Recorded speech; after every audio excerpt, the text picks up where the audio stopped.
Hi, and welcome to my guide. Today we will be completing the first part out of 6 of the quest Desert Treasure 2.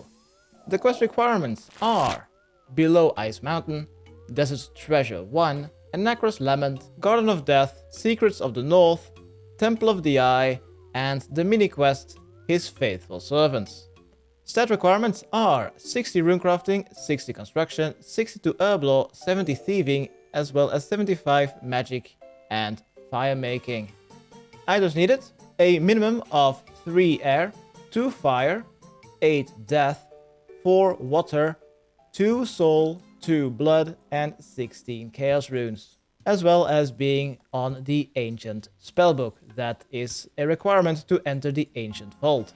For the recommended items, having at least 1 empty inventory slot, as well as maybe a weapon to kill the very first phase of the mini boss, and for the second phase maybe a melee weapon would be best.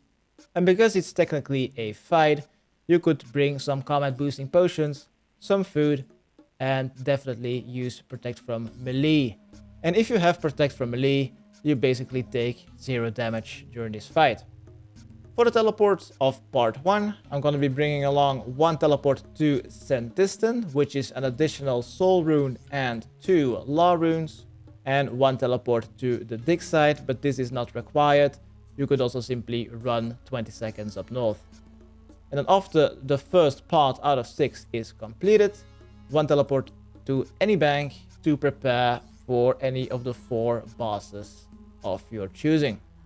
So, where to start this quest is here at the Ancient Vault, which is just northeast of Narda. The easiest way to get there is to use the Desert Amulet, but if you haven't completed the Desert Heart or Elite Diary for infinite teleports, then you could also use the fairing code TLQ and run southeast.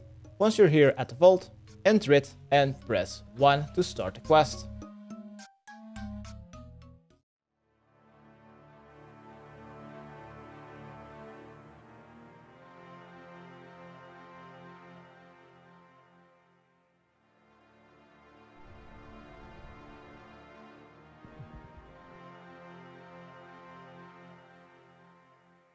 Once the cutscene is over, let's keep pressing space. And after the long conversation with Asgarnia Smith, we will need to inspect 5 things. These are all the 4 statues in every corner, as well as on the eastern side there is a plaque. So be sure to also press space to continue. Inspect the northern 2 statues. And after you've inspected all 5, talk to the archaeologist again.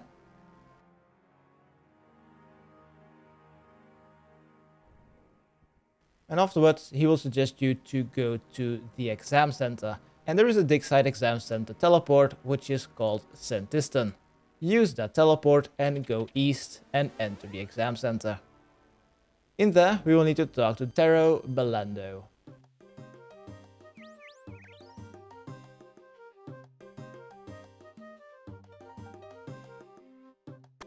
Let's talk to the dude with the red trousers.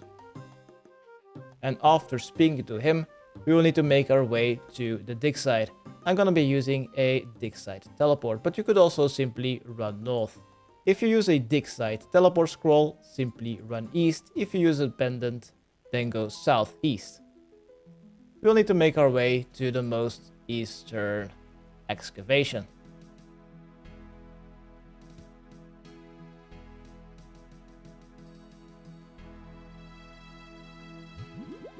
Here at the most eastern excavation, use the winch, and here you should find another NPC. Talk to the Dr. Bannakin, and keep pressing space. This will be a quite long conversation.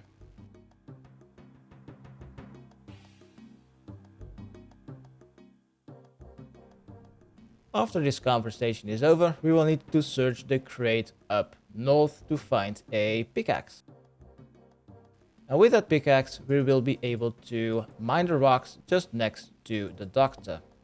Mine those rocks. Click to continue.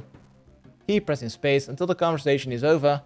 And afterwards, let's use Protect from Melee, equip your magic staff, and let's go down into the dungeon. Stand next to the Ancient Guardian and cast magic until the shield is down. If you stand in melee distance from the Guardian, then it is quite easy, and you will only need to pay attention to one special attack, which is when it throws rocks at you. Once the boulders fall down, be sure to move one tile, else you will take up to 25 damage. And once the shield of phase 1 is down, you could switch to melee and defeat the last 200 HP. Or you could stay using magic. The difference between magic and melee don't seem to be that different. You could use your best combat style, in my opinion.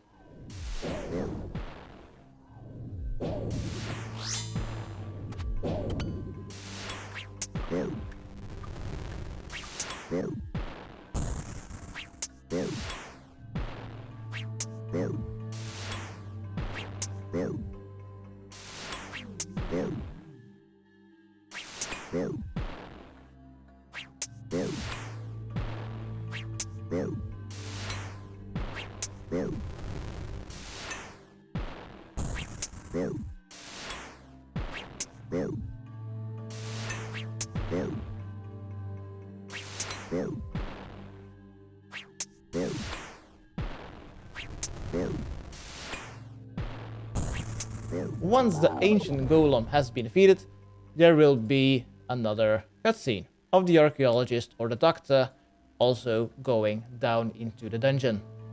Skip through the dialogue and then go north. Here, in the second room in the southwestern corner, there you'll find 2 crates. Search the southern one to find 8 cells. Next, go into the western room. Be sure to equip some magic gear so that your attack style is above 0. Then go to your ancient spellbook and cast Ice Burst on the southeastern ice totem. The next totem is Smoke. Use a Smoke Burst or better. Blitz and Barrage also work. Next one is Shadow. 1 Shadow Burst, Blitz or Barrage. And in the northeastern corner, Blood Burst, Blitz or Barrage. After that's done, use the cells on the altar and you will get them charged. Next up, go back to the center room and inspect the golem up north. Skip through the dialogue a little bit and use the charged cells on the golem. Click to continue and you will see this puzzle. For column number 1, this is gonna be row number 3. For column number 2, this will be row number 5. 1, 2, 3, 4, 5. Column number 3 will be row number 2. Column number 4 will be row number 4. Column 5 will be second from the bottom. Column number 6 will be row number 1. Column number 7 will be all the way at the bottom. And column 8 will be, well, the last one remaining, the third from the bottom. Then click on Power On to basically complete part 1 out of 6 of Desert Treasure 2. But first off, we will need to type in 4 words in this encyclopedia. Let's type in Vardorvis. Enter. Close the interface. Skip through the dialogue and select option 1 to type in another search term. Next one is Perseriya.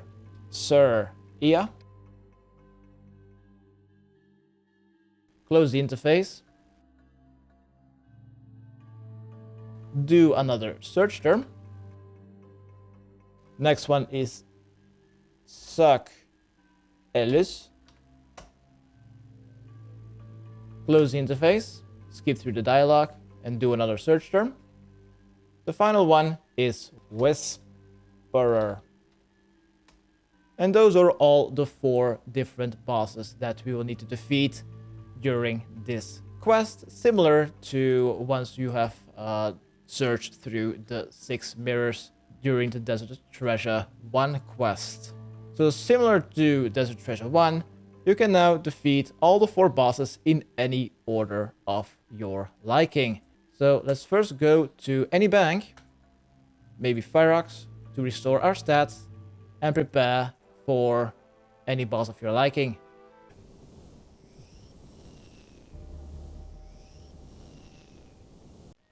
Hi, and welcome to the Duke Sucellus part of Desert Treasure 2. I'm doing this one first out of the 4 because in my opinion, this part is the easiest. There are no required items, and for the suggested items, approximately 2 prayer potions should be enough, and the rest of the inventory should be some food, armor, weapon, and potions.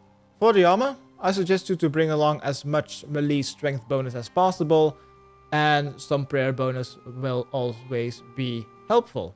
I'm bringing along a serpentine helm, not because the boss is poisonous or venomous, but because you can poison the boss. This is also why I've brought a Dragon Dagger B++. For the weapon, the boss is weak against Arclight, so I suggest you to bring that. If you don't have that, then you could use any slash weapon to your liking. I suggest either the Scythe of Vita or just a regular whip.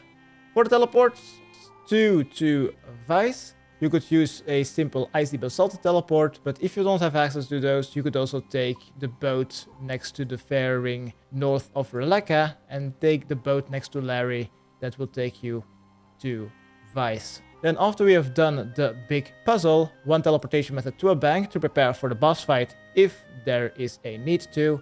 And then after we've defeated the boss, one teleport to Narda to store the medallion in the statues in the vault where we have just went to. Alright, once you think you are ready, let's make our way to Vice. And let's go to Maspa from the Secrets of the North boss fight. So go through the broken fence, descend the stairs to the basalt mine, and run south through the crevice, just like Secrets of the North quest. This part is really similar to Secrets of the North. Next up, go east and enter the northeastern room.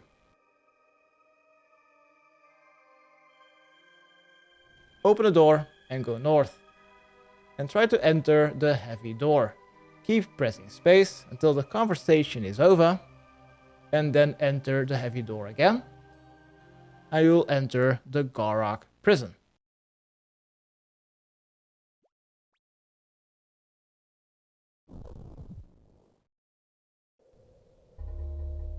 Once you're here, go a little bit north and the screen should turn black. And you will be teleported to the prison. And also all your stuff will be temporarily taken away from you.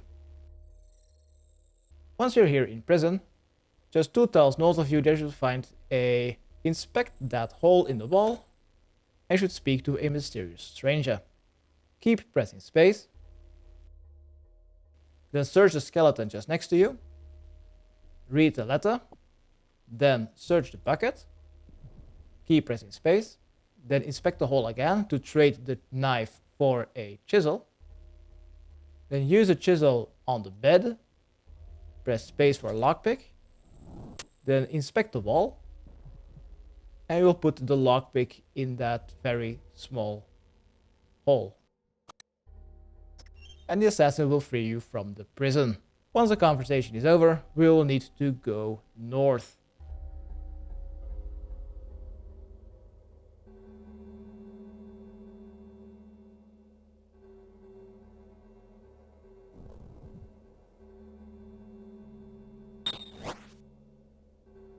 Go a little bit north until you see a crossroad. We will need to be at this crossroad quite a bit, just like in the Song of the Elves. At the crossroad, go east, and there you'll find a gate. Open it, and then go further east. Keep going east until you see another gate. This gate will be locked with a lock. This is random for everyone, but just like in the Secrets of the North quest, as well as the King Ransom quest, you can brute force this. Just click on confirm, see whether anything is green, then put everything 1 tile higher, except for the one that is green, and just brute force everything until you've unlocked the door.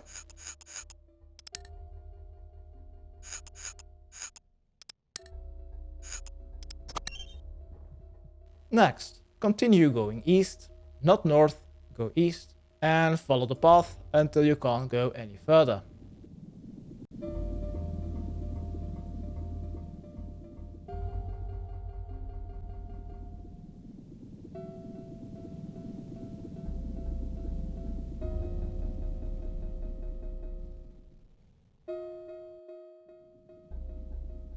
Alright, once you are here in the refugee camp, which is also looks like a torture chamber, go south and enter that room with the altar. Go southeast and they'll find a chest. Open it and they'll find a code, just like in the Secrets of the North quest. Type in 214 013.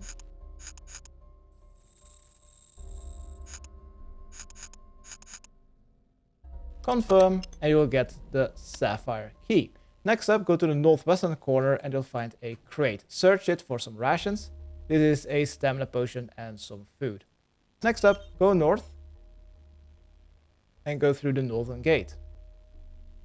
You have the sapphire key, so you don't need to run all the way around anymore. Go all the way back west to the crossroad.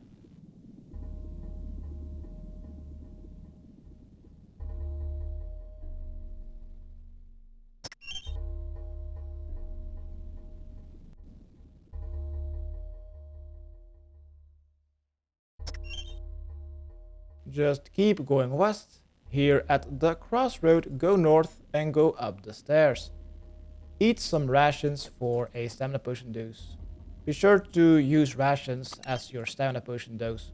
Keep going north until you have made it to the final room.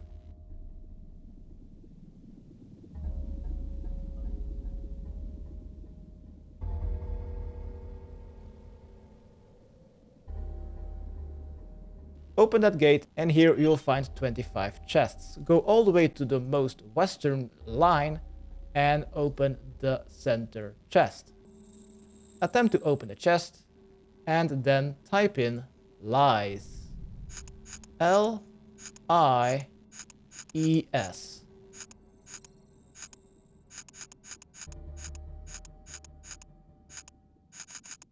Confirm and you'll get an emerald key. Next up, go back east, and once you open the gate, you will get attacked by a wizard. So, use Protect from Magic, open the door, let's go east. He doesn't spawn. Why doesn't he spawn? And keep running east. But starting from now, when you start opening doors, there will be a chance that a mage will start attacking you. Open the door and unlock the crevice just east. Yep, go to the other side.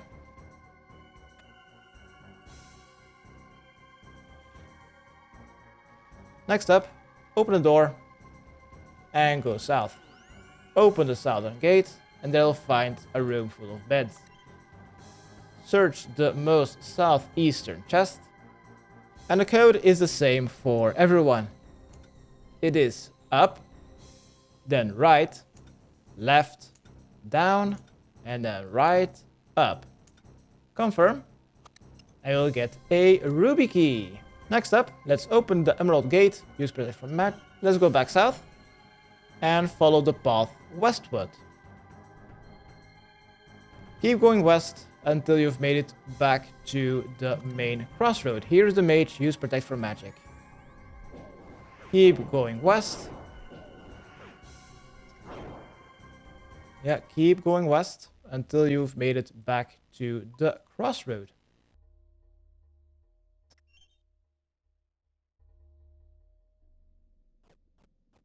Here at the crossroad, continue going west, open that gate, and then keep following the path, and there you'll find two rooms. Enter the southern one, turn off Protect from Magic, and they'll find a chest.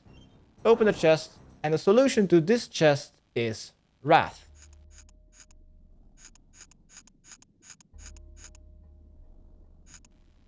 Confirm, and you will get a diamond key. Open the gate, and let's go south. I'm out of rations, so I'm going to the room just west, And I'm gonna search this crate in the northwestern corner for 3 more rations. That's gonna be helpful for running. Next up, continue going east, turn off Protect from Magic, and continue running north. The third room on your west, there will be a diamond gate. Try to open it and keep pressing space to talk to the assassin.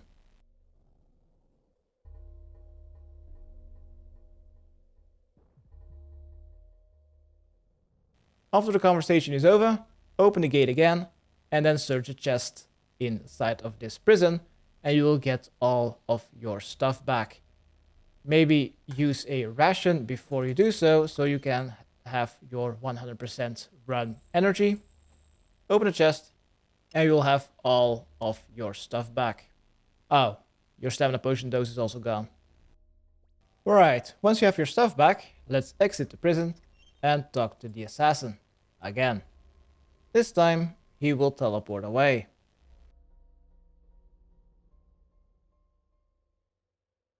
After the conversation is over, let's run north back to the crossroads and afterwards run east back to the refugee camp.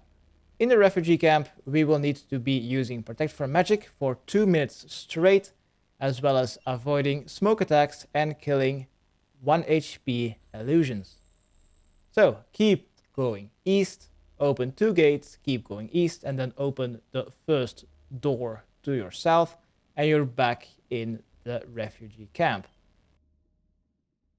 In the center, they'll find a big pillar. In the northwestern corner, they'll find a pack. If the pack isn't here, that means that the assassin is still near the prison. Go speak to the assassin, and then the crates will be replaced with a pack. Once you think you are ready, use Protect from Magic, search the pack, and say yes to start the 2-minute timer.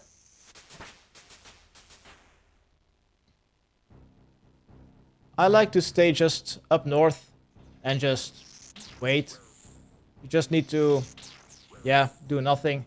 Wait until there are smoke attacks that you can avoid, or when there are illusions that you can attack. Aside from that, there's literally nothing you can do. Just wait. Enters tank. You can always stand behind a pillar when there are illusions, so there's only one attacking you.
Alright, once the 2 minutes are over, the assassin will come and save you. And this is the first demi-boss of the quest completed. Now there's only one more thing remaining, and that is the actual boss fight. But first off, let's unlock the free teleports so we don't need to run through this Ghorrock prison. First, open up the gate north and follow the path back west. And then just keep going north.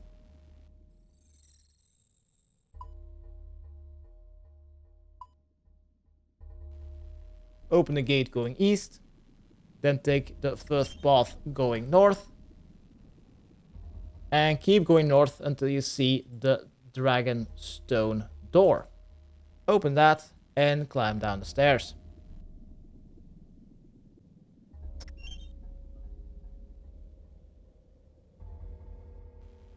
Once you're here, go north and open the northern gate. And this will be the boss room, but no worries, the boss is currently asleep. It is the weakest boss out of the 4 in my opinion, but I'm not gonna risk it, and I'm first gonna go to the bank to prepare and get some more food.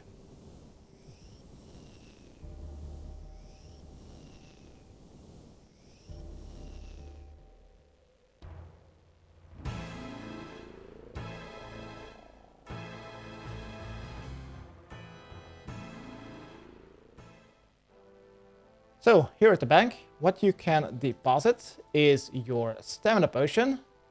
That is no longer needed since you've unlocked the teleport right there once you enter the crevice. Bring 1 icy basalt to make your way back to Vice, and then also 1 Narda teleport to bring the medallion to the ancient vault. And after you've brought the medallion into the vault, 1 teleport to a bank to prepare for the next boss. 1 prayer potion should be fine. Besides from that, bring the same gear, as much melee strength bonus as possible, and maybe a poisonous weapon would be nice. And besides from that, a full inventory of food. Once you think you are ready for the boss fight, let's make our way to Vice. And let's return to the Ghorrock prison, which is right next to the Secrets of the North boss, Muspa.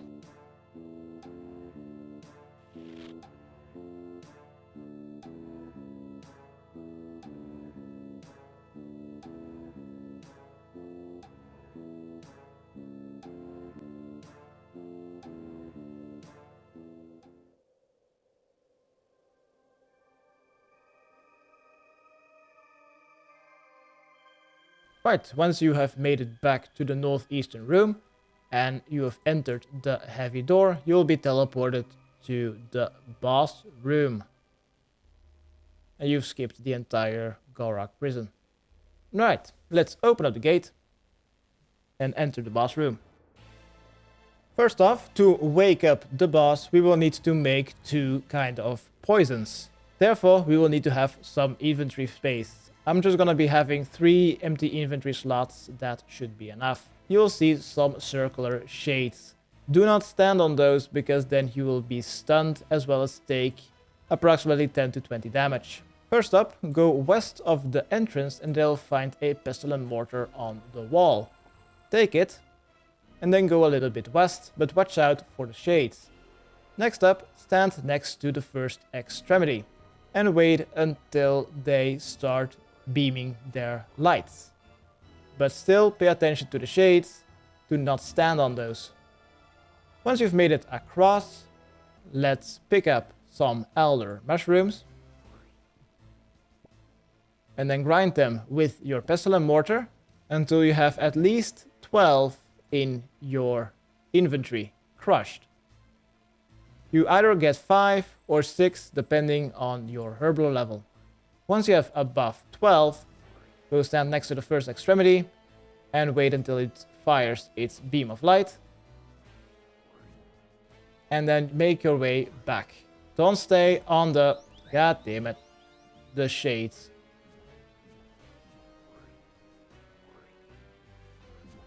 Right, once you've made it back to the center, do the same with the eastern side.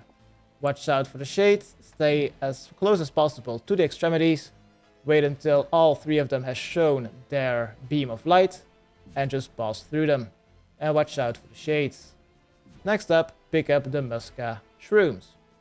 Use your pestilent mortar on it until you get at least 12,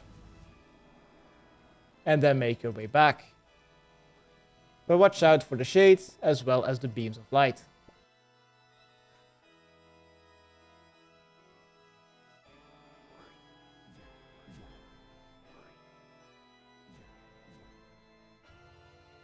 Once you have 12 of each and you've made it back to the center, you may drop your pestilent mortar And just east of the door, you'll find a pickaxe on the wall. Take it. And next up, we'll need to mine some salt.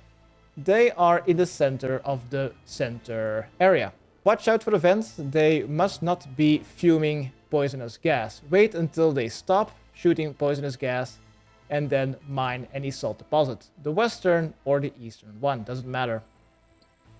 Do this until you have at least 12 pieces of salt.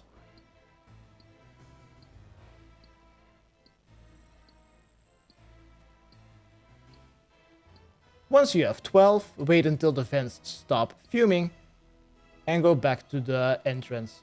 Next to the entrance, next to the stairs, you'll find 2 fermentation vats. Fill both of them, then go to the other one and fill. You may drop your pickaxe and then just collect from the vat and then also collect from the other vat. Destroy the leftover shroom powder, it's no longer needed, and pick up your food or potions or whatever you've dropped. Next up, it is time for the boss. Drink your potions and let's make our way to the boss. Let's wait for the vents to stop fuming and let's go stand next to Duke Sucellus. What I suggest you to do is to stand behind the pillar right next to the Duke. West or east doesn't matter because we will need to move between the 2 pillars continuously during this boss fight. Now there's one big special attack. When your screen gets a little darker, there will be an eye shown. When that eye is shown, you must stay behind a pillar, else you will take above 90 damage. Besides from that, we will just need to attack the Duke and then just stand behind the pillar again. Attack and go back, just like the Black Knight Titan from the Holy Grail quest. Attack with melee and go stand back behind the pillar. Besides from that, it will also trigger the vents fuming some poison, but they are not actually poisonous. Let's start the fight by using both vials on the Duke. Use Protect from melee as well as Piety, and then just kill the boss. Use a spec, wait until he slams. Use a spec, go back behind the pillar. It slams, go back. Go wait, and it slams. Once there's an eye shown, go stand behind a pillar. After the eye special, do the same as before. Attack once and hide behind the pillar. Once the eye special has been done, then you will know that the next special will be to operate a vent.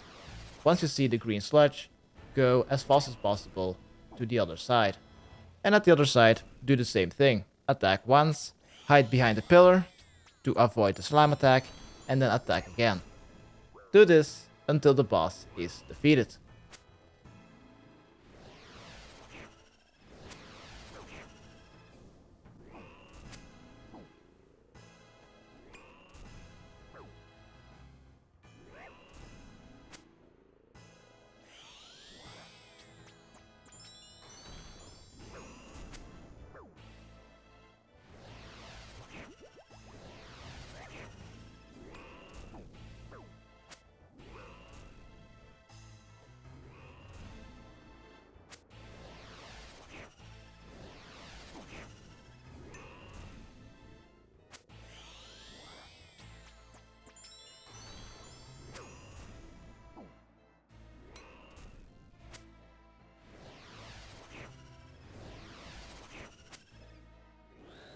Oh, wow, it's already done. Nice.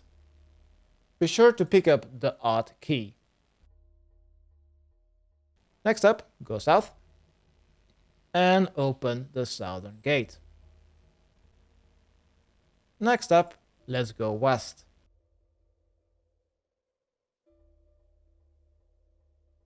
Open the western door. You have defeated a very difficult boss just to be able to enter this room, and the assassin is already here. Right, let's talk to him and keep pressing space. After speaking to him, let's go to the southeastern corner and open the chest. Open the chest to find a medallion. Next up, let's make our way to the ancient vault at the start of the quest. I'm gonna quickly pray at the Eladina statue for 100% red energy. And let's make our way to the ancient vault to put the medallion in one of the 4 statues and complete 1 out of the 4 parts of this quest. If this is your first or second medallion, then there will be a mysterious figure spawning. If it is your first medallion, then the mysterious figure will simply be threatening you. If it is your second medallion, then it will start attacking you. Simply enter the vault and the mysterious figure will not be able to enter this vault.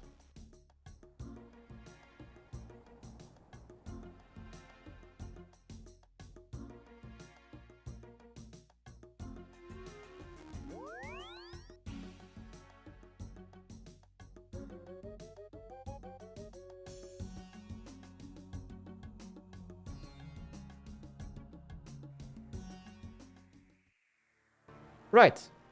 Use the Sucellus medallion on the southwestern statue to complete this part of the quest. Let's go to the bank to prepare for the next part of this quest.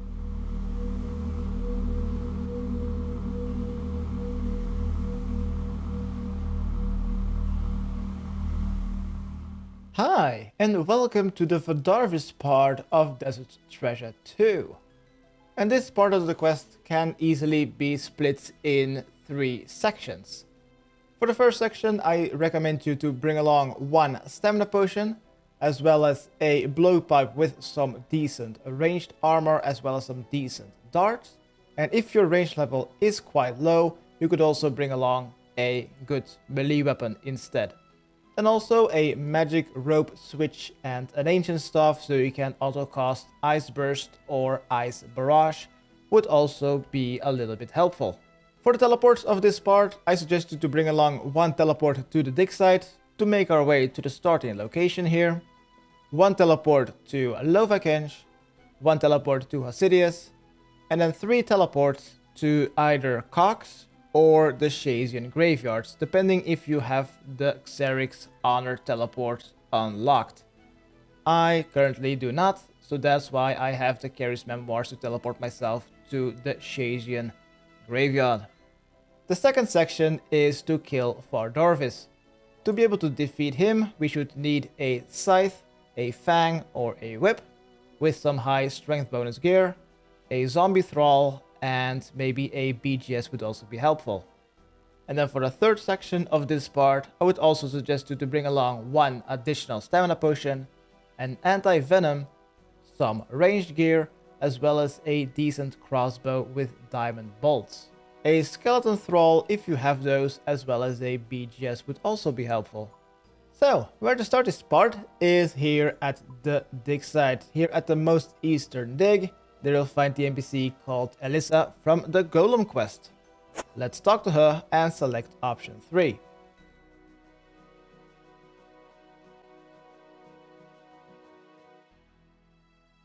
Right, the conversation is over. Let's make our way to Leviathan. If you're using the Inferno teleport, you will need to run west and then south. If you're using the Charis Memoirs, you will need to run west until you've passed the Forsaken Tower quest, and from there just run up north and you're also there. If you don't have either of those, you could also use the fairy ring code DJR.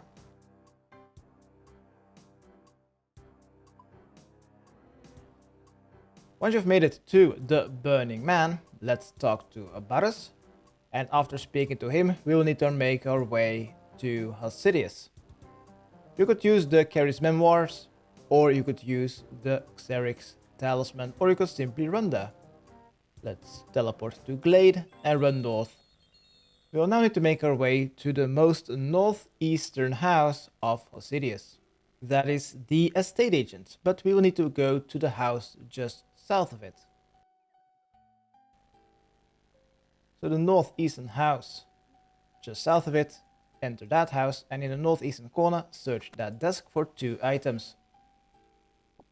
Read the note, so we know what the potion does, and then drink the potion. Next up, you may destroy the note. Next up, let's teleport and make our way to either the Shasian Graveyard Bank or the Cox Bank. Teleporting to Cox would be a lot faster, but I don't have that unlocked, so I'm using the Shasian Bank. Deposit your dig site teleport as well as your Hosidius or Lovaken's teleport and bring some more food instead. Besides from that, you still need to bring along your 2 extra teleports to either the Shazian Graveyard again or 2 teleports to Cox. Next, we will need to make our way south of Quinta Mortem, which is where we have started the quest Garden of Death. If you've banked at Cox, they can simply travel with the nearby mountain guide straight there. If you've also banked at Shazian, they will simply need to run a little bit southwest to the mountain guides near the start of the swamp, and then travel with him to south of Quinta Mortem. From there is just a small walk westward to the rowboat and the transportation sign. And make your way to the mountain guide who can take you to Cox, also to south of Quinta Mortem. Select south of Quinta Mortem, and from there run west. Keep running west and you should meet up with the guys running south from Cox to the transportation sign and then board the boat. This will trigger a cutscene. After the cutscene is over, we will need to follow the path south.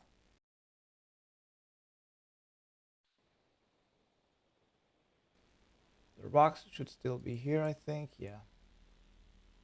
After we have done certain parts, these rocks will be cleared. Follow the path south.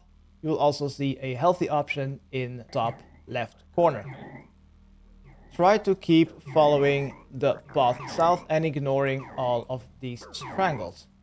Using protect from magic, ranged or missiles does not work. Keep following the path into the town until you see a cutscene.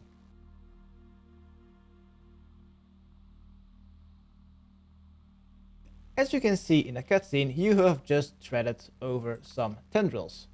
And this will mean that all of the strangled in the neighborhood will notify of your existence and will start going towards you, just like in a zombie movie.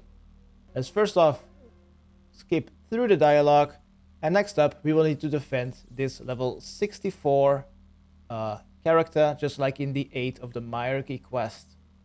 First off, we'll need to go downstairs in the northwestern corner to start defending this level 64. Here there are 6 stone chests. First up, loot the northwestern ones and hopefully you'll get a barricade. Also, pick up the hammer. Next, set up the barricade south first by simply clicking on the wall. After that, put the satchel full of explosives in the western corridor. Detonate the explosives when there are zombies in that corridor. Next up, since you have a little bit of downtime before the zombies arrive, open up as many chests as possible for more barricades. Barricades make it or break it, to be honest. Try to find at least 2 barricades, and if you happen to find 3, then you basically win. The strangled will be stuck behind the barricades and you can simply shoot them down from the other side, so they don't tear it down. You can also put a satchel in front of a barricade, so when eventually the barricade goes down, about the final minute mark, you can kill all the strangled all at once that tore that set barricade down in the first place. Try to protect Kasonde and hold the fort for the next 3 minutes.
Ah, I didn't bring a prayer potion.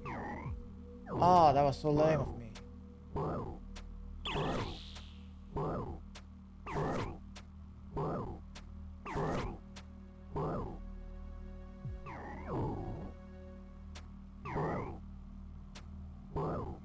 Having barricades is so fucking crucial.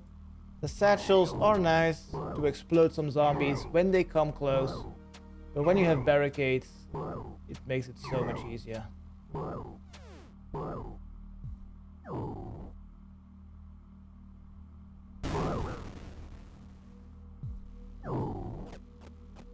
I need another satchel. We have looted everything. Oh yeah, the thing is over anyway. On this account, it only took me 2 attempts, because I got lucky and I got 3 barricades set up. Once the event is over, let's climb up the ladder and let's talk to Kasonde right there. And after this conversation, we will need to get a herb and some berries.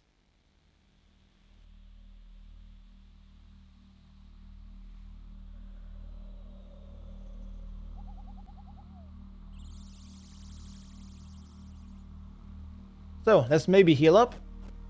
The next segment is quite annoying and will also probably take a lot of attempts. Let's equip our ancient staff, auto-cast Ice Burst, to hopefully freeze the stranglers. We will need to go straight up north from this building. Try to freeze as many stranglers as possible, but they are quite resistant to ice spells, so hopefully... Dude, where did the autocast go? Keep running north. Prioritize running as fast as possible. Run, run, run as fast as possible. Once you're frozen, freeze the freezer and keep running anti-clockwise around the pyramid.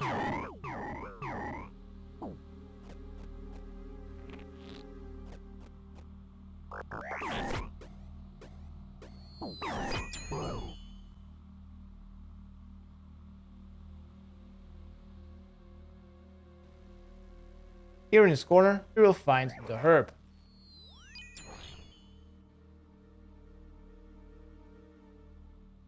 Once you have the herb, this is a checkpoint. And next up, because my infection is so high, let the boar attack you until you are completely infected. The screen will turn black and you will be completely healthy again.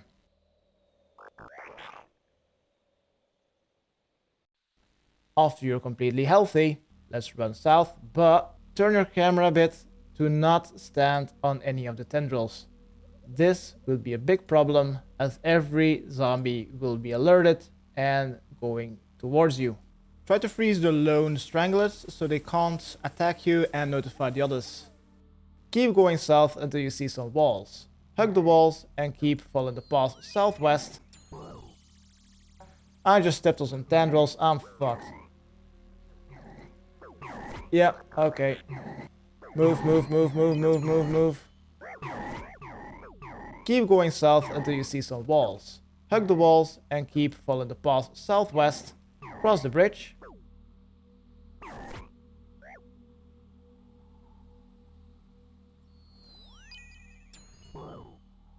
Keep running southwest.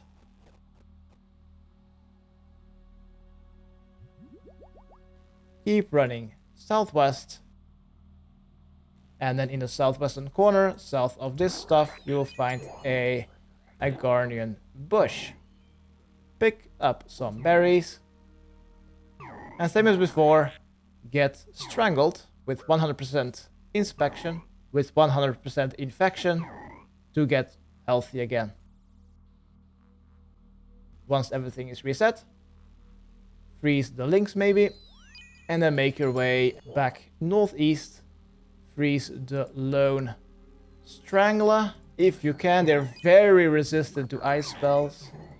Do not stand on the tendrils and move up the bridge again.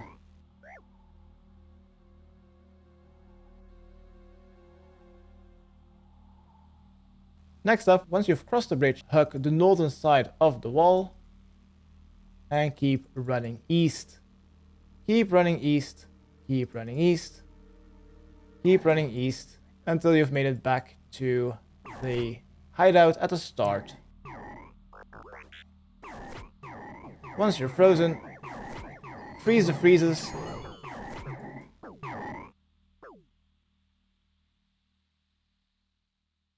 Here's a real pain in the ass. And this is checkpoint number 3. But Kasonde isn't here anymore, and he's in the pyramid just up north. And since it is so close by, do not attack or freeze any stranglers and just make a dash for the entry of the pyramid. Starting off healthy will make this very easy to do.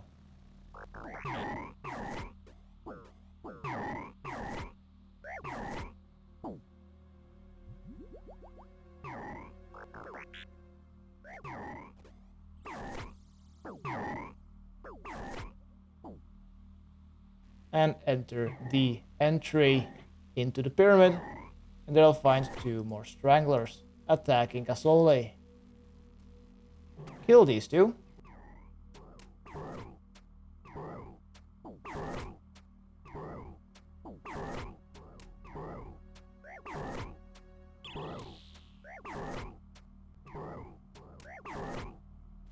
I'm infected? Are you serious? I need a prayer potion.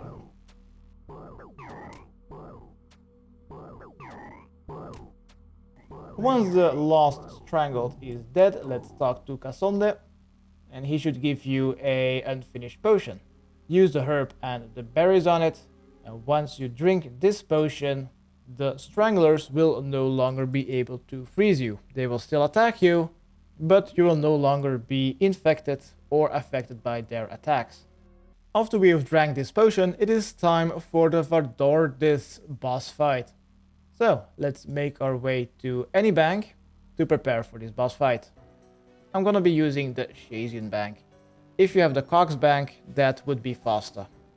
First off, let's deposit our ranged and magic gear that is no longer needed, and bring along your best melee gear, as well as our best slash weapon.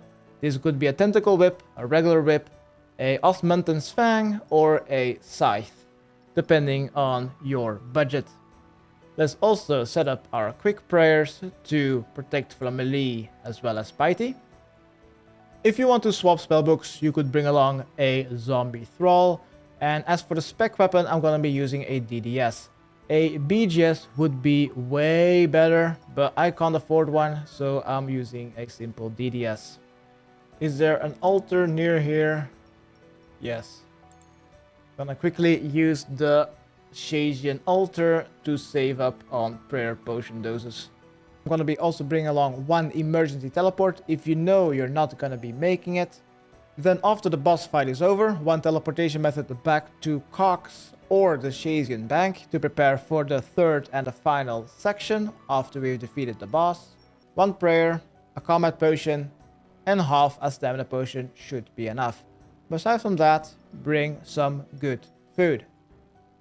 Alright, once you think you are ready to take on Vardorvis, let's make our way back to the Stranglewood by using the mountain guide to south of Quintamortem and running west, or simply running south from Cox.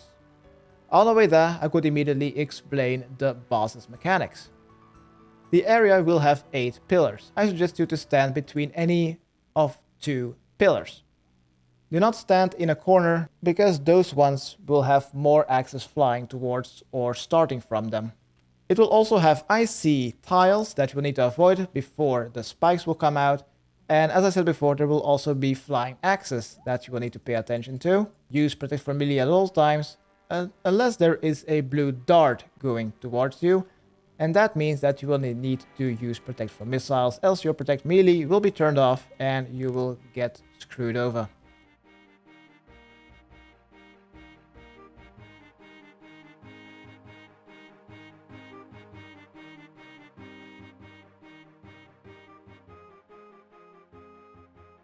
Once we've made it back to the Stranglewood town, let's go back to the berries spawn. So, hugging the southern wall and running west.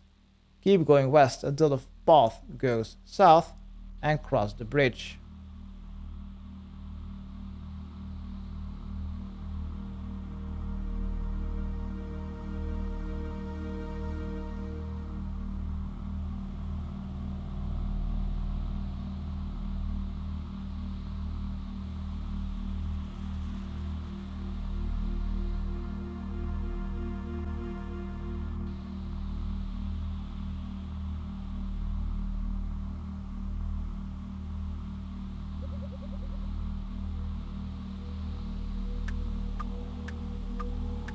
After crossing the bridge, instead of going south for the berries, we will need to go west.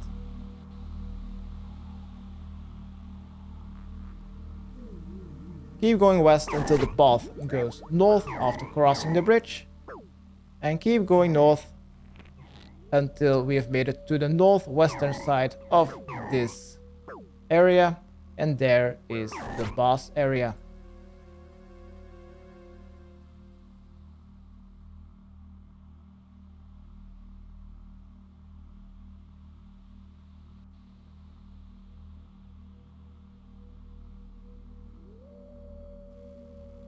Once we've made it to the northwestern side, let's climb over the rocks to enter the boss room. So, once again, let's go over the quick prayers. Let's set up Protect from Melee as well as Piety. Stand between any of the pillars. Once you think you are ready, let's get ready to use your BGS pack. I don't have that. I am poor. Let's start attacking. And stand between the pillars. I think all of them are the same. As long as you don't stand in a corner, I think you should be fine. So avoid the icy tiles before getting hit by a spike coming out of them, as well as avoid the flying axes. When a flying axe is flying towards you, when it is about to hit you, move away.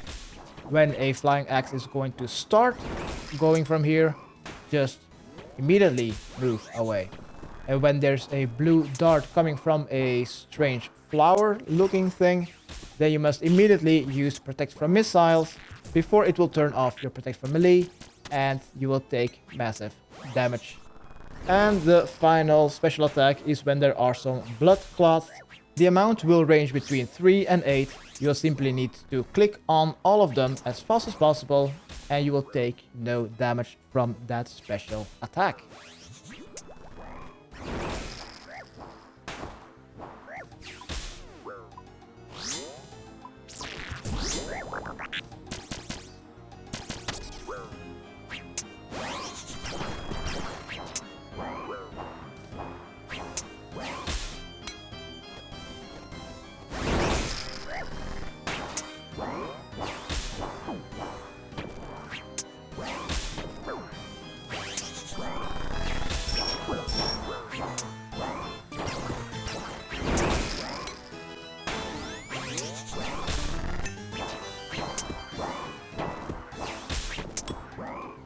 Is it dead?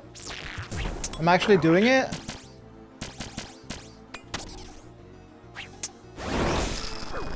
Ah shit. Ah shit. I'm not doing it.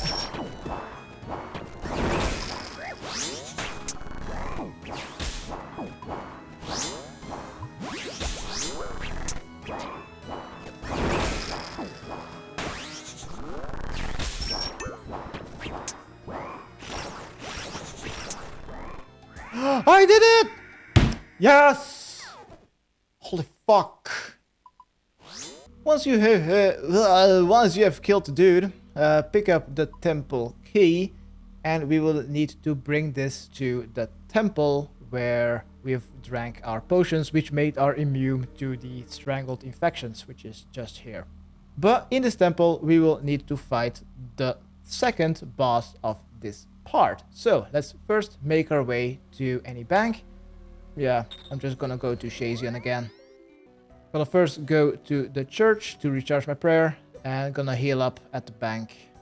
Alright, here at the Shazian bank you may deposit your melee armor and weapon, as well as your cogs or Shazian teleport, because the next boss is easiest to defeat using ranged and bolts. The best bolts would be to use diamond bolts enchanted, and then also use your best in slot ranged armor. I guess this is gonna be my best in slot range gear.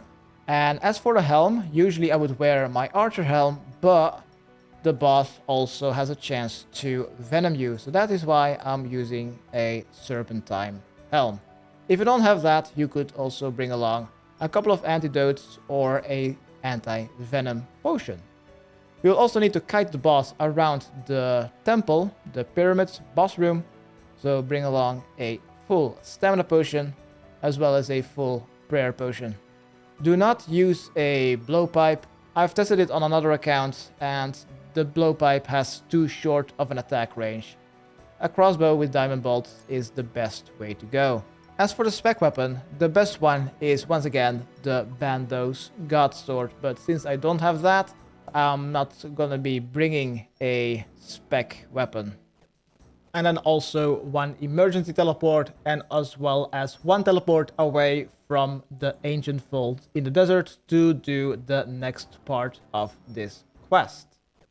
Good. Once again, let's get our inventory filled with food. Once you think you are ready, let's make our way to south of Quintamortem and running west from the Garden of the Death quest start. Let's make our way back to the Stranglewood pyramid. On the way there, let's go over the boss's mechanics. The green splats on the ground will venom you, and the orange splats on the ground will deal 15 damage to you, as well as disable your overhead prayer. And then the third one is a Hulk smash attack. This is avoidable by staying out of sight behind a pillar.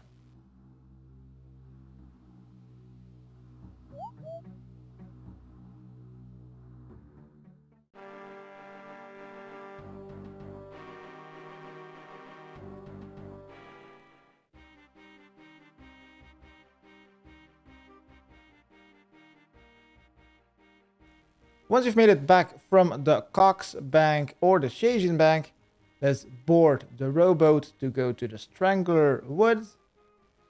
And from here, just click a bit southwest. And these rocks should now be gone. And the path is cleared. And you've now made it directly to the pyramid. Once you're here, use your minimap and go to that dungeon sign. Just immediately go there, enter the entry. The boss fight will not start immediately.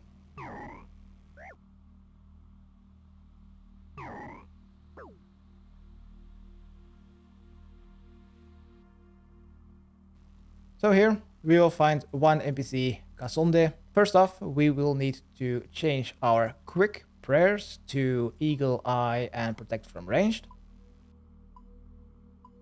Let's talk to Kasonde to start this battle.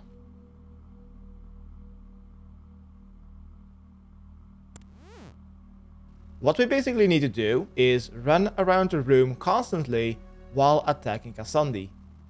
It's important to not stand still. If he throws orange or green splats at you, you will take over 30 damage each. Also, do not stand on the ones on the floor.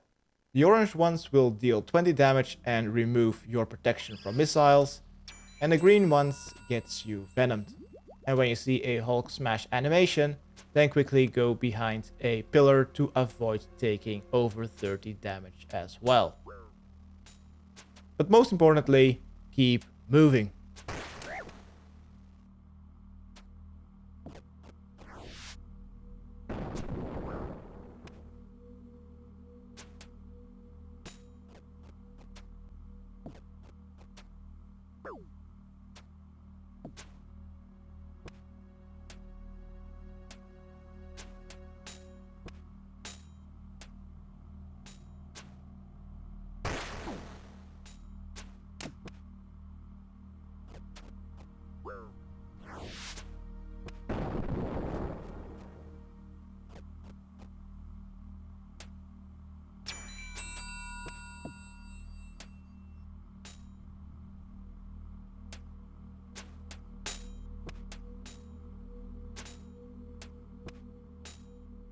Wow, this was so much easier. Once you've defeated Kasonde, let's talk to him. Keep pressing space, and we have completed this part of the quest. We simply need to make our way south, back outside of the pyramid.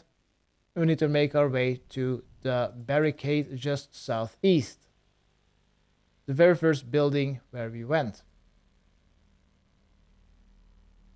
Climb over the barricade, And now, after we've defeated Kasonde, there will be a search option in the stone chest southeast. Search it to find the medallion. Once you have this, let's make our way to Narda, using the teleport scroll, the desert amulet, or the fairy ring, and then let's make our way northeast to the ancient vault, and use this medallion on the northeastern statue inside of the vault. If this is your very first medallion, once you arrive at the vault, you will see a mysterious stranger of combat 271. He will simply threaten you. If this is your second medallion, then the mysterious stranger will start attacking you. Just ignore him and enter the vault.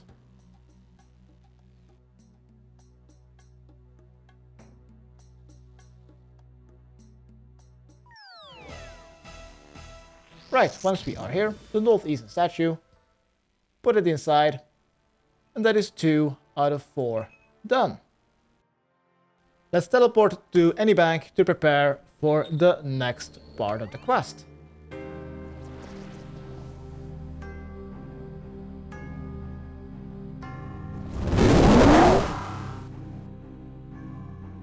Hi, and welcome to the Perseriya part of Desert Treasure 2, also known as the part with the Leviathan boss at the end.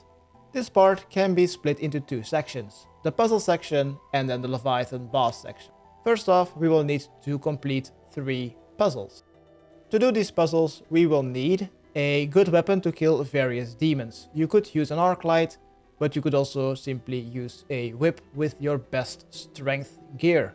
But you don't need to use melee, you could also simply use a blowpipe with your best range gear if you think your blowpipe will deal more damage per second than a whip with strength armor. Then also a spec weapon, just for more DPS, and then your best ranged or strength bonus armor, depending on which route you're going. I'm going with melee. For your helmet slot, you will need to have a face mask or a Slayer helm equipped during your 3rd puzzle. For the inventory, I'm going to be bringing along 1 prayer potion for the puzzles, and then also 3 stamina potions, and then 1 super combat potion because I'm using melee. You could also swap this for a ranging potion. Then for the teleports, 1 to Guardians of the Rift, and 1 to any bank to prepare for the boss fight. And the rest of the inventory I have chosen for some food. You shouldn't need to bring your best food, monkfish should be enough. Now I also choose to have some empty inventory slots. At the start of the quest I think you will need like 5, so I don't really mind eating a monkfish if that time comes. For the Leviathan boss we will need to use ranged as well as shadow spells. And for the inventory, bring a range potion, stamina potion, prayer potion, an emergency teleport, and then some good food.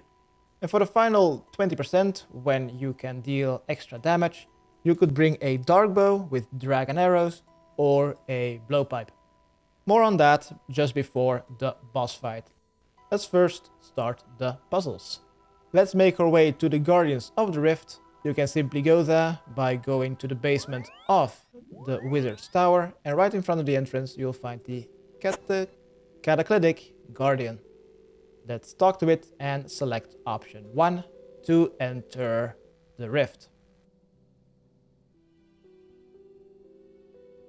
Select option 1 to enter the scar. And once you do, we will need to defeat a bunch of demons. You could use a whip, you could use an arc light, doesn't matter. There are some demons fighting among each other, just wipe them all out. I'm gonna drink a super combat potion already at this part, because there are quite a lot of demons. I'm also gonna be using piety during this part. It's not really necessary, it's just to speed this up. Also, if you forgot something or you would like to leave, you could use the big pink purple portal to your west, and that will take you straight to Guardians of the Rift. But once you enter the scar again, then the cutscene will start again and all the demons have respawned.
Once you've defeated every abyssal and demonic creature, let's go east and cross the stepping stones. After that, let's go east. Keep going east until you see a transportation sign. Travel with the rowboat, or at least try to, and this will trigger a cutscene. Let's talk to Presten. And after the cutscene is over, we will need to continue this conversation. And after this conversation is over, we will need to enter 3 puzzle passages, which have 3 puzzles in every passage. You may not leave the passage until you've completed all 3 the puzzles and burned the ship at the end. If you do teleport away or leave via the exit, then you will need to do all the puzzles over again. The order of the passages is the same for everyone. The first one is the first dungeon sign, the northern one. But the puzzles inside will be random for everyone. So, once you enter the passage, look on your minimap where this will take you. If you spawn southeast, then go to this time frame. If you happen to spawn in the middle of an area, then go to this time frame of the video. If you happen to spawn in the northwestern corner, then go to this time frame of the video. Welcome to the puzzle passage, which starts in the southeastern corner. If this is your third and final puzzle, be sure to wear a face mask or a Slayer helm, else you will take constant damage from the smoke. First off, let's run southwest and keep going southwest until you're able to go north.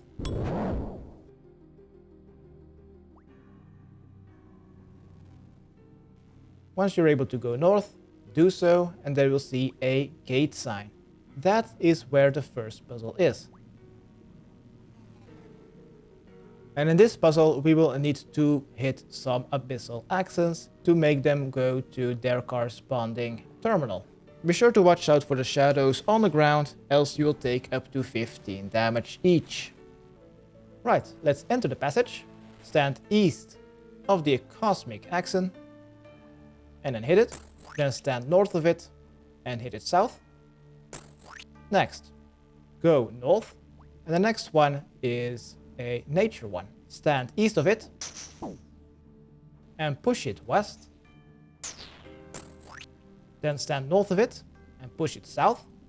Then stand east of it again. Push it westward once again. Then go stand in a corner south of it. Push it north. That's that. Next one, the water one. Stand west of it and push it east. Next, go to the wall. Stand north of it. Push it south.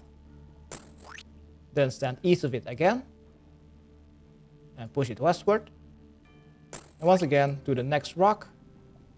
Stand north of it and push south. Next one is the final one, the fire one. Let's stand south of it and push it north. Next, we will need to stand east of it and push westward. Next, stand south, push north, then stand east of it, push west again, then stand south of it, push north again, and then we need to stand west of it and push it east. And that is going to be the completion of the first puzzle of this room. Next, once this puzzle is completed, let's exit north and then go west to the transportation sign. Use the neuron transporter. And this will be the next room where we'll need to do some rune crafting underwater. I suggest you to have 6 empty inventory slots, so I'm gonna be eating some food because I got hit by some lightning. Let's empty our hands and enter the passage. Then go a little bit north and you'll find an air bubble. Stand close to it, else you will drown. You will not die and lose your stuff, but you will simply fail this puzzle. First off, you will see some nerve endings. Let's go east and pick up the air nerve ending, as well as the earth one just a bit south, and then go back to the air bubble to get some fresh air into our lungs. Then pick up fire one and the water one just west and go back to the air bubble. Combine air and fire to make smoke. Then go back to the fire, grab an extra one and go back to the air bubble. Next, use this fire nerve with a water nerve to make a steam one. Next up, go a bit north and they'll find a smoke nerve ending. Fix it, and then go back to the air bubble. Next up, go east and take an extra air one. Combine this with earth to make dust, and then fix the two eastern nerve endings using steam and dust. Afterwards, quickly go north and enter the air bubble. Now there's just one more to go. We will need an earth one just up north and a fire one just southwest. Go back to the air bubble, use fire on earth to make lava, and use lava on the lava nerve ending to complete this puzzle. Once that is done, let's continue going east, enter the portal and continue going east. Enter the puzzle room that we've just completed and exit east.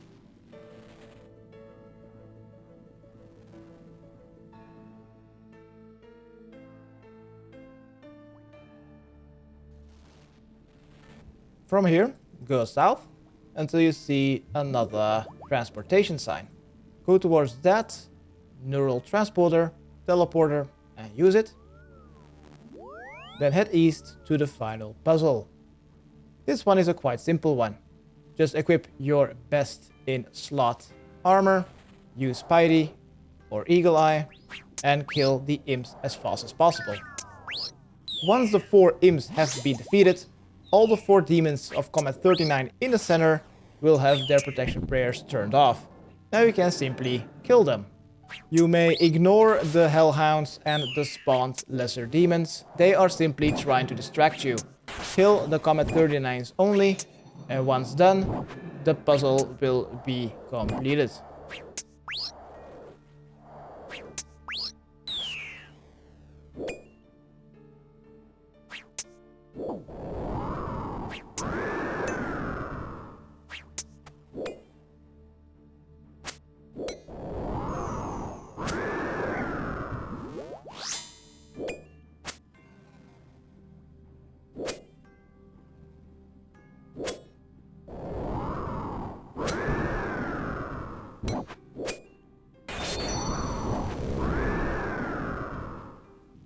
Once it's completed, let's exit the way we came from, up north, and then go east.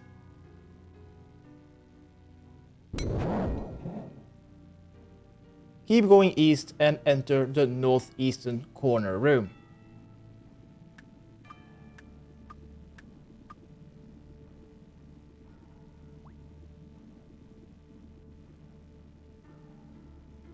Once you are in the final room, let's go to the southwestern corner and there you'll find a crate.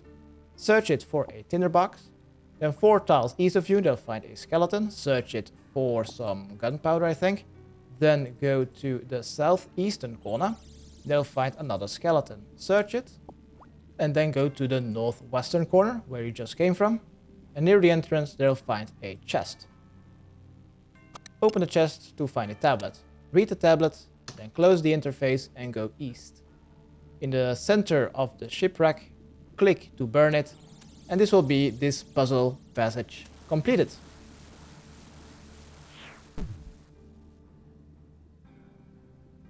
Once it is completed, you may destroy the old tablet and talk to Wizard Presten to unlock the next passage.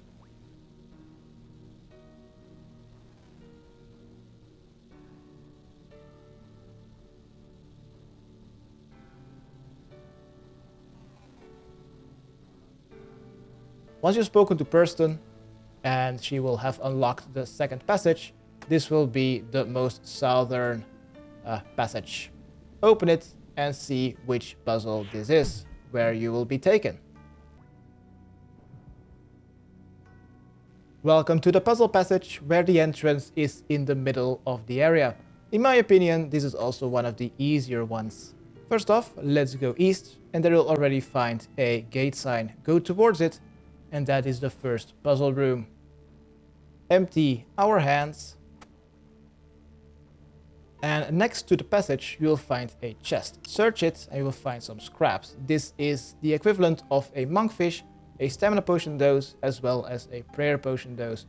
I'm gonna already consume it. Once our hands are empty, let's enter the passage and go to the center of this area. Go to that air bubble. Next to us, we'll find a blue abyssal stem. Once you touch it, 4 out of 8 of the abyssal stems in the area will start glowing. These are random for everyone. If you've forgotten the order, then simply touch the blue abyssal stem again until you have memorized in which order you will need to touch the abyssal growths in. I'm not sure. I'm gonna do it again for the 6th time just to make sure which order I will need to push them. Whenever you're ready, go and touch your first abyssal growth and then stick your head into the nearby air bubble. Then go touch your second abyssal growth and get some more air afterwards. Then touch the third growth, get some more air, and then simply touch the final growth to complete this puzzle.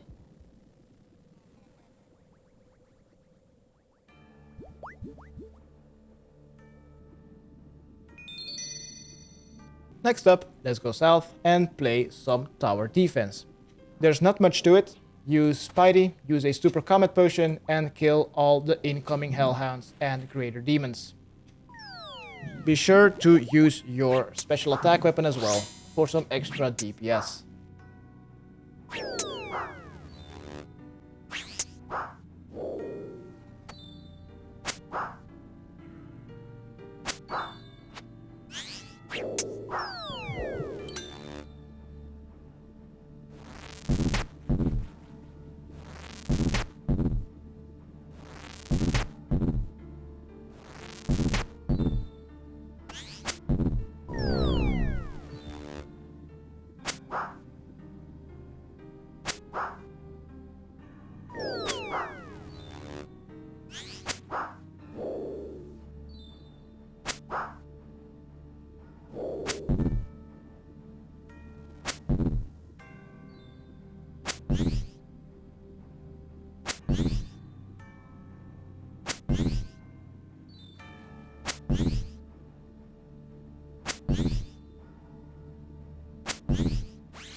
Turn off your prayer, and this is the second puzzle out of 3.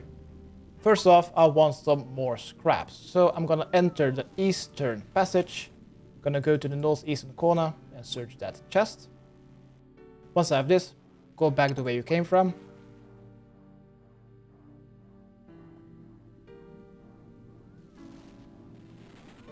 And then go north. Keep going north until you see another transportation sign. Once you've passed the first puzzle room, there you'll find a lesser demon. This one will use magic, so turn on Protect from Magic and use a teleporter just north of it. From there, go north and there you'll find the gate to the third room. Keep using Protect from Magic because there are 2 more magical demons that we need to pass.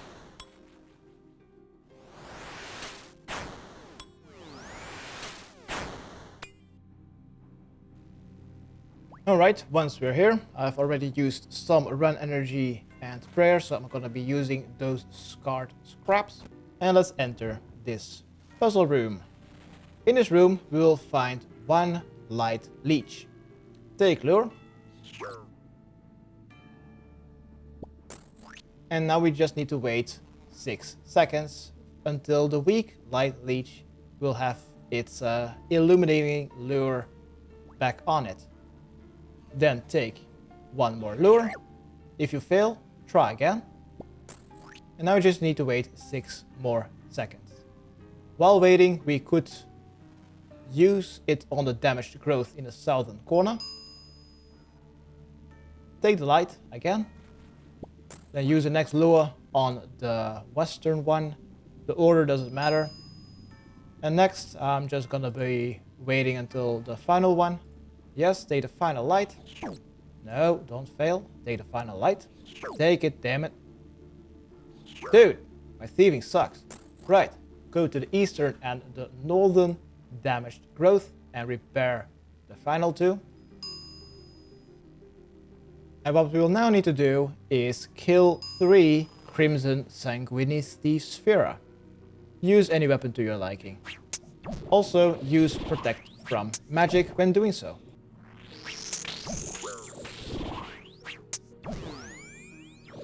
Once you've killed 3 Crimson Singers, you'll be able to fix these Crimson Veins. Simply click on the parts where they are damaged to fix them up. And you might have already guessed it, we simply need to do that over again, but then with the Radiant ones. Use Protect from Magic and kill 3 Radiant Sanguis Sphera.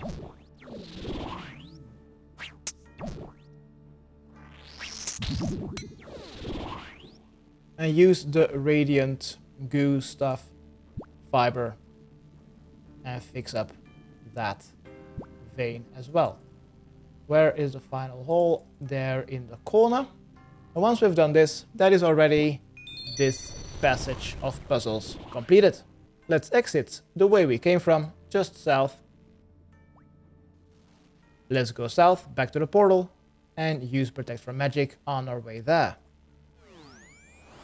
Use the Neural Transporter, Teleporter.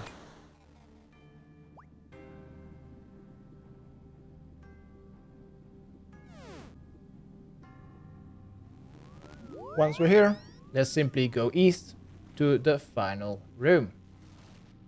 Next to your north, they'll find a skeleton. Search it for a key. Go to the northeastern corner and they'll find a crate. Search it for a tinderbox and then go to the southeastern corner and they'll find a skeleton next to the wall. Search that one for some gunpowder. Just 3-4 tiles northwest from you, there's a chest. Search it for an old tablet, open it and close it, then go a bit northeast and you'll find a shipwreck that you can burn. Do so to complete this puzzle passage.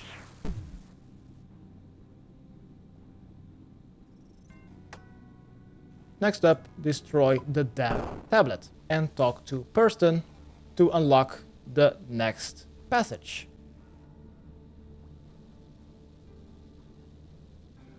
The third passage is the middle one. Enter that passage and be sure to have equipped your face mask or a Slayer helm when doing so. So, welcome to the passage which starts in the northwestern corner. First off, let's start using Protect from Missiles and run east. Keep running east and just south on the minimap you'll find a gate sign. There is the entrance to the first puzzle. Once you've made a U-turn, you may stop using Protect from Missiles. In this room, it is filled with cerebral pathfinders.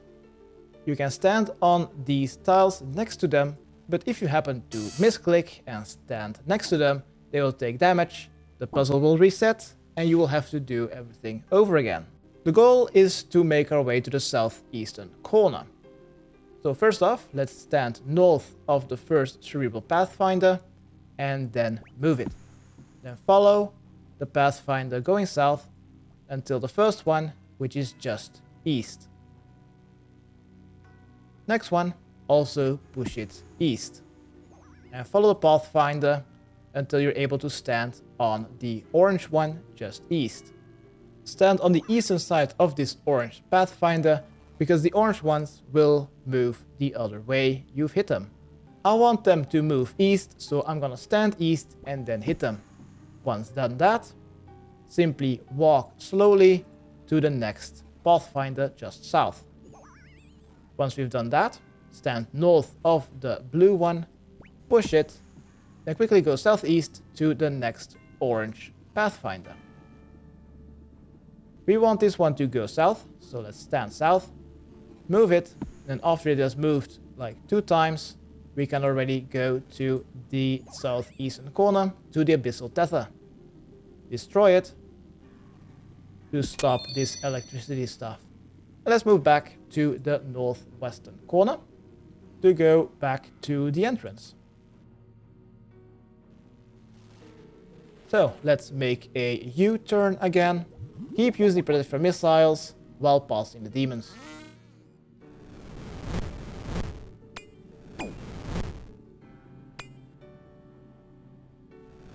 Once you've reached the entrance, keep going south until you see a teleportation sign.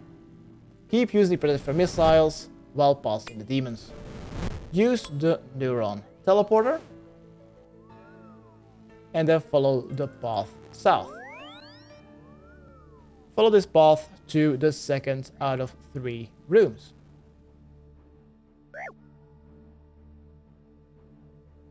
Here at the end, you'll find the entrance to the second puzzle. Go inside, and inside you'll find 4 light leeches. Use Protect from Melee and take 1 lure from every leech.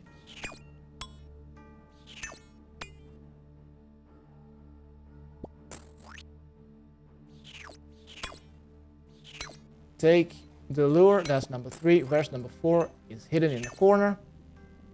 Next up, in every corner you'll find a damaged growth. Simply click on all 4 of them to start lighting up the room. And once the room has been lit, there will be a second part of the puzzle, which is exactly the same as during the Temple of the Eye quest. Here in the center, you'll find 6 runic energies. Try touching random energies until one lights up. When one does, then try touching another one and see if both of them turn white or not. If not, then touch the original one once again and try another energy until you have 2 energies that are white. And then keep doing this until all 6 of the runic energies are lit.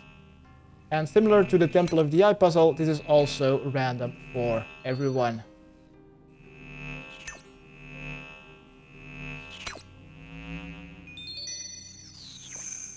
Once we've completed this puzzle, that is puzzle 2 out of 3. Let's exit the room the way we came from, and let's run north back to the teleporter. Oh, I also forgot that there were some scraps just north of the teleporter. I forgot to grab that.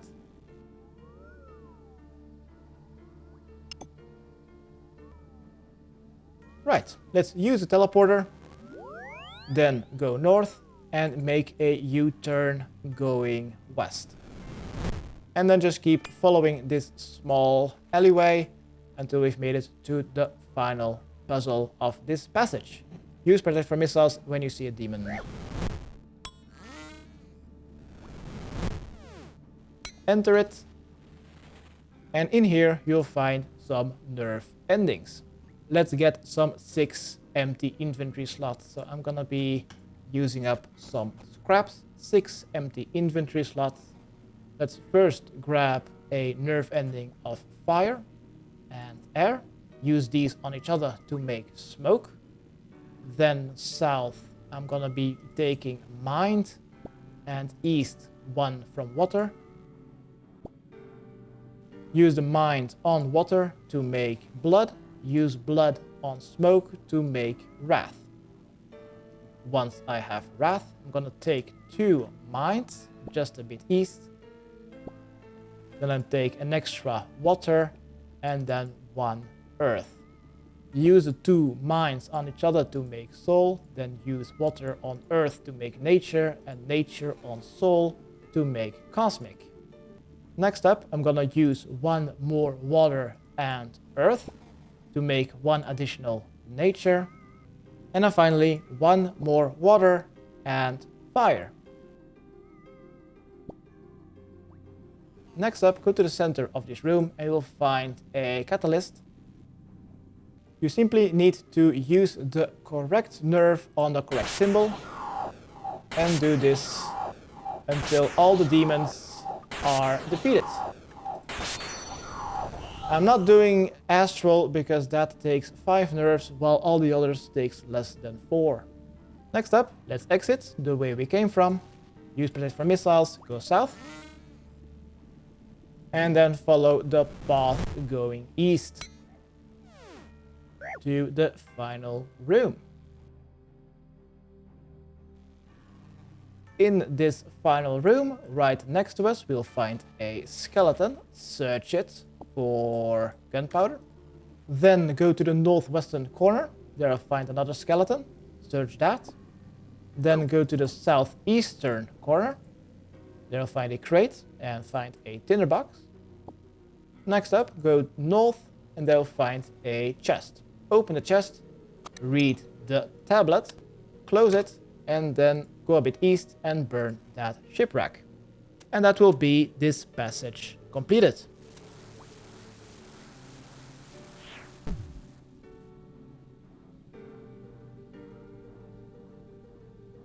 Once this passage is completed, you may destroy the damp tablet, as well as the dinner box, and then talk to Wizard Presten.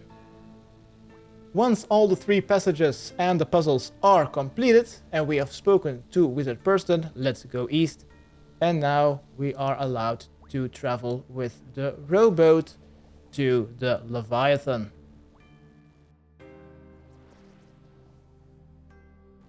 He's only level 3 though. Right, now it is time to defeat this boss. You could teleport to any bank and prepare. You could take the rowboat and go back to the Scar, and from the Scar simply run west to go back to Guardians of the Rift and make your way back to that bank. But first off, I'm gonna recharge my prayer in my house, and then I'm gonna use a Necklace of Passage to make my way back to Guardians of the Rift. And here, I'm gonna use the bank.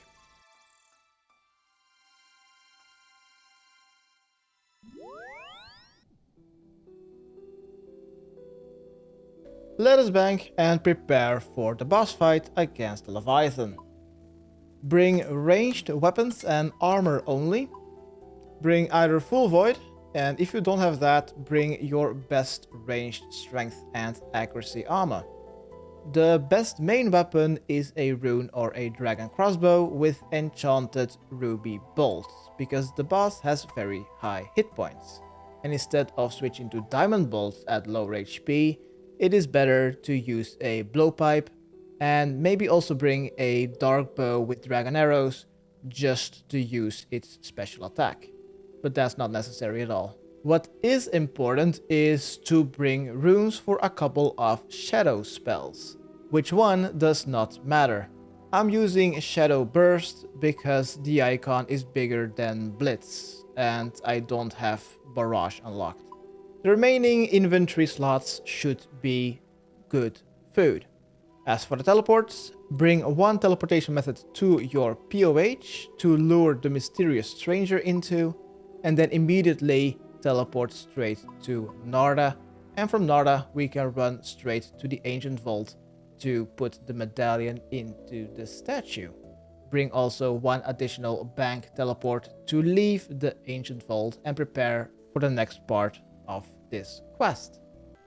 Once you think you are ready, let's talk to the Cataclysmic Guardian. Say yes to go back to the Scar. And let's make our way back to the rowboat, taking us to the Leviathan.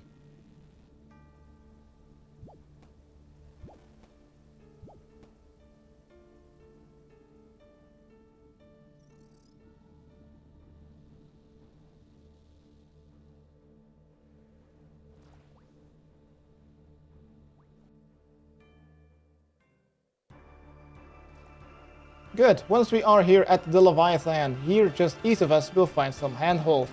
Let's drink a ranging potion, Eagle Eye, and use handholds.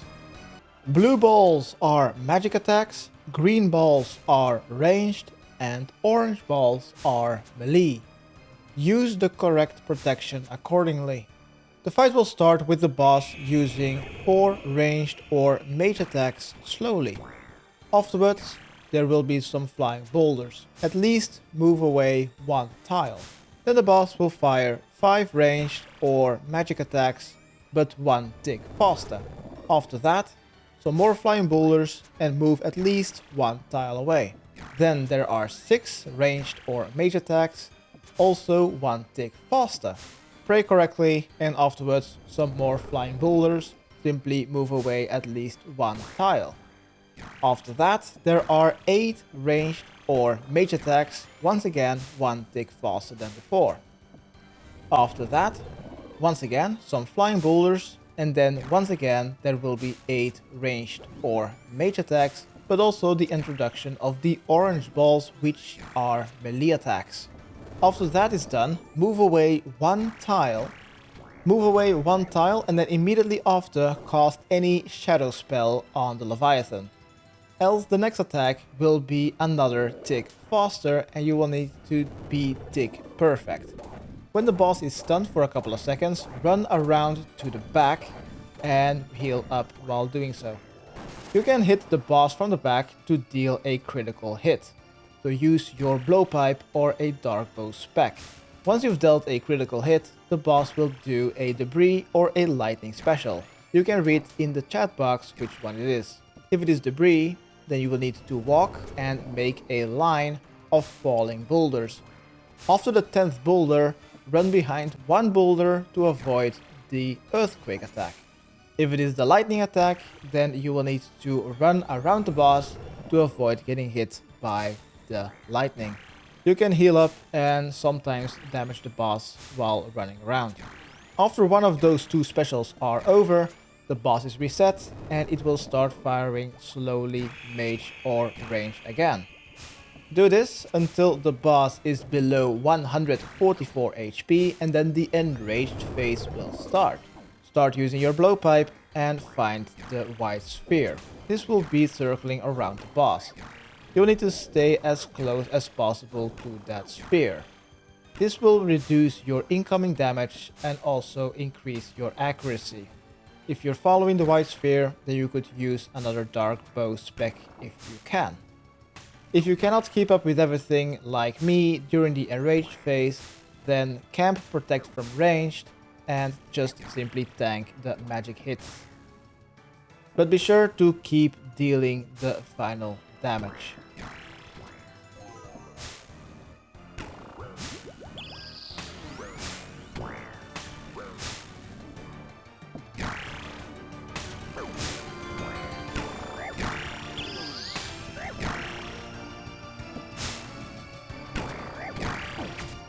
Oh my god!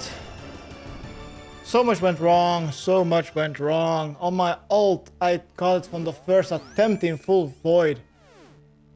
Holy shit, this took me 5 attempts. Once you have completed your very first Leviathan kill, let's go northeast and go to the shortcut Stein. There you'll find some more handholds. Then cross the stepping stone. And here we will find Presten. Let's talk to her. Skip through the dialogue until she disappears.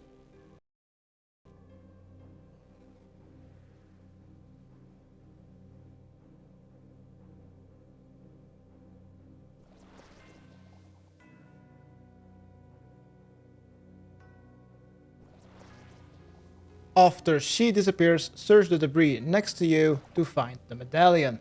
Next up, do not teleport immediately. First, let's heal up. But before teleporting to Narda and putting the medallion into the statue, let's first teleport to anywhere else. For example, your house. Then teleport to Narda. Use a statuette to get your run energy back. And then run northeast. If you didn't teleport to your house, but teleported immediately to Narda, then you will see a sandwich lady. Do not interact with it, else they will transform into the mysterious figure. Let's make our way back to the ancient vault and use the medallion on the southeastern statue.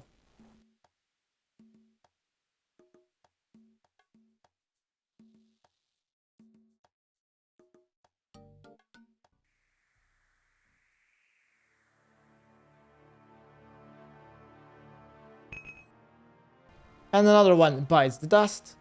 I will see you at the next one.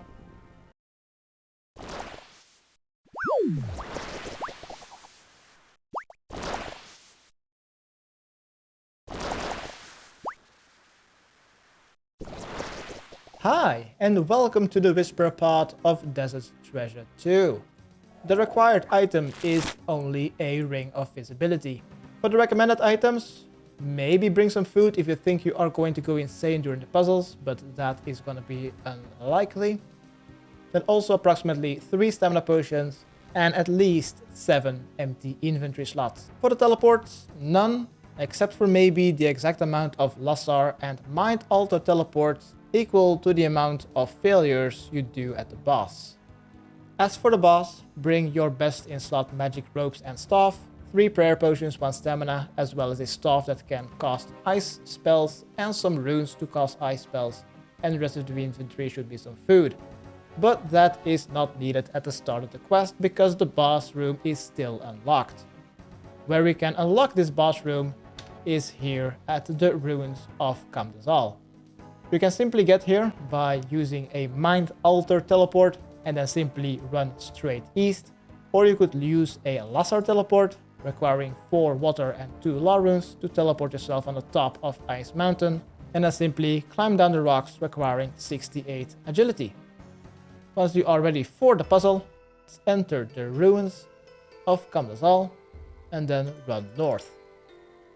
Here in the northwestern corner, there should be a dwarf called Ramarno. Let's talk to him. If the dwarf is not here, then you can simply skip this part.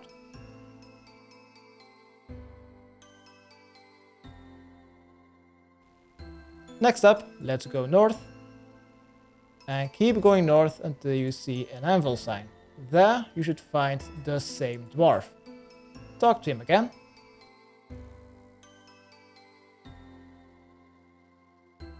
Until you see a couple of options in the chat box. Once you see that, ignore it and go east. And go to the bank sign. In front of the bank sign, you should find 2 archaeologists. Talk to Prescott or Prescott. Then also skip through this dialogue. Next up, let's run west. Be sure that you have gotten your very long rope. Keep going west until you see a T-junction, and from there go north. North of the mining sign, keep following the path north until you see a rock conveniently at the edge of the abyss. Attach your rope on it by clicking on it and then climb down into the abyss.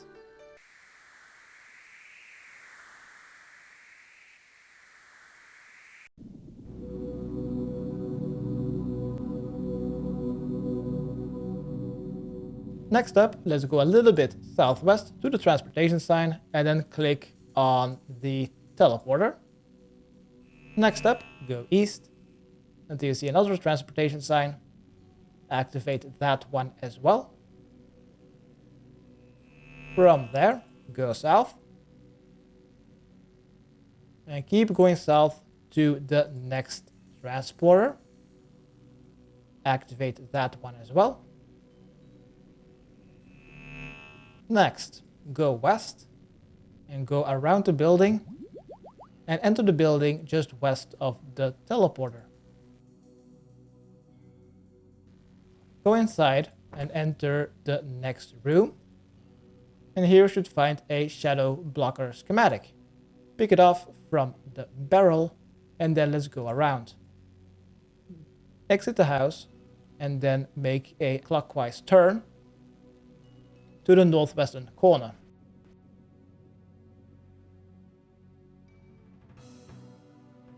Let's open the door just south and then take the shadow key in the northeastern corner of a crate. We will need this at the end of the puzzle.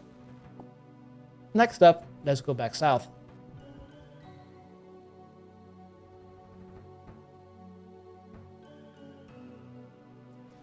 Go back south, then go a little east to the water sign. And from there, go south And just south of it, southwest, you'll find a house with the entrance diagonally. Enter that building and there you'll find another key just east next to the entrance. Pick up that one as well. Right, let's go back northeast. We are done scavenging. Let's return to the teleporter.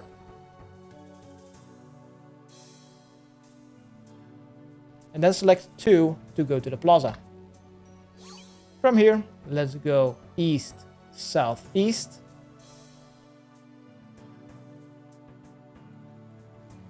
To the next transporter. Unlock this one. And from here, go south. Keep going south until you get knocked out. From insanity, I think.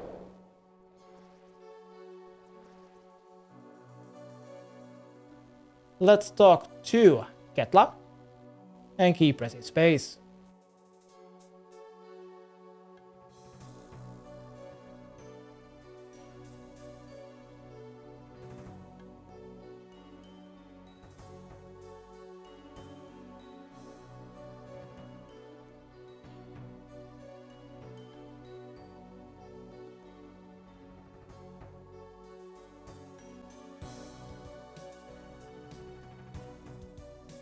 After that, select option 1.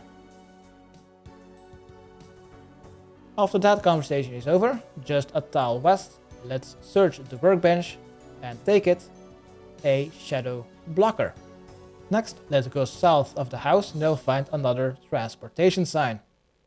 Let's unlock this teleporter and then immediately use it and select number 4 to go north of the science district. Once we're here, let's go south, and south of the well, they'll find a door going east between the 2 wells. Open these doors and then go inside and try to open the next set of doors. But you will get an error message that the doors are locked, but you can't seem to find the keyhole. That is because the keyhole is in another realm. First off, let's place the shadow blocker, then go back outside. A little bit north, you've just passed it, they'll find a puzzle. I forgot to mention this at the start, but I recommend you to go to your display settings and then turn on your visibility to the maximum. This way you can decently see what the hell is going on.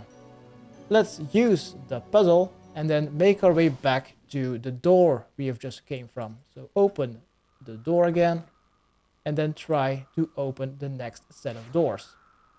Be sure to stand next to the shadow blocker and then try to open the door.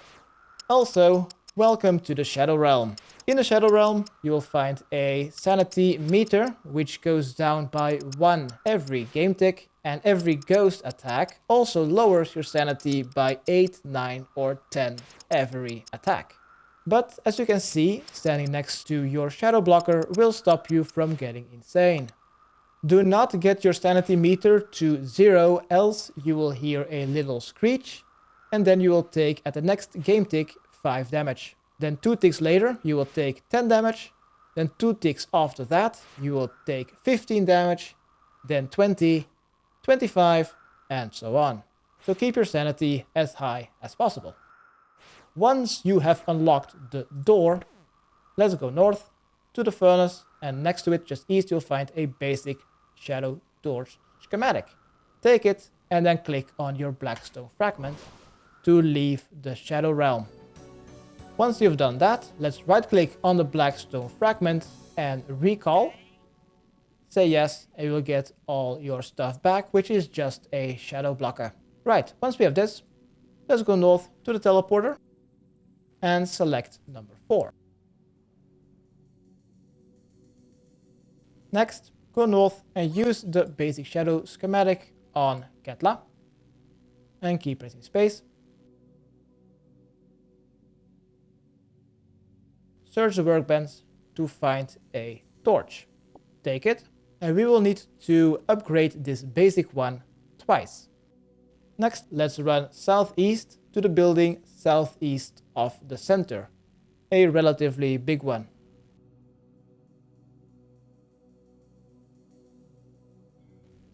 Try to open the doors but it seems that they have blocked your path. Place your shadow blocker in front of the door, and then enter the shadow realm using the puddle just northwest. Next, go back to that door and you'll find some tentacles. Click on it to destroy. Let's open the door and let's go north. And here, next to the northern wall, you should find a revitalization idol schematic. Take that one and then activate your blackstone fragment. Once you have the schematic, let's go east and open the door again. And next, let's go to the next teleporter just east. Activate that one. Then immediately use it and type in 42. Next, go north and they'll find Ketla. Use a schematic on her. And once the conversation is over, let's search the workbench for the next item. Once you have this, right click on the black fragment and don't forget to recall and get your shadow blocker back. Go south and let's use the teleporter again. And use teleportation option 4-2. Go north to the southeastern corner of the next building. It doesn't really matter where, but I like it in the southeastern corner. Place your revitalization idol and then continue north-northwest to the next set of doors in the northwestern corner. Let's try to open these doors, but you will be blocked. Place your shadow blocker here and then go back all the way to the teleporter.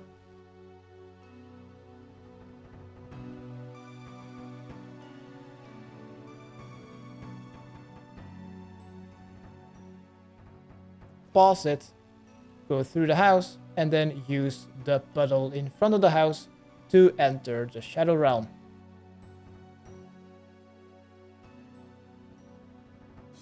Then we'll need to make our way as fast as possible to the revitalization idol before our sanity gets sunk. Let's use the revitalization idol to get 50% more sanity and then follow the path. Let's go to the shadow blocker and try to destroy the tentacles in front of the door.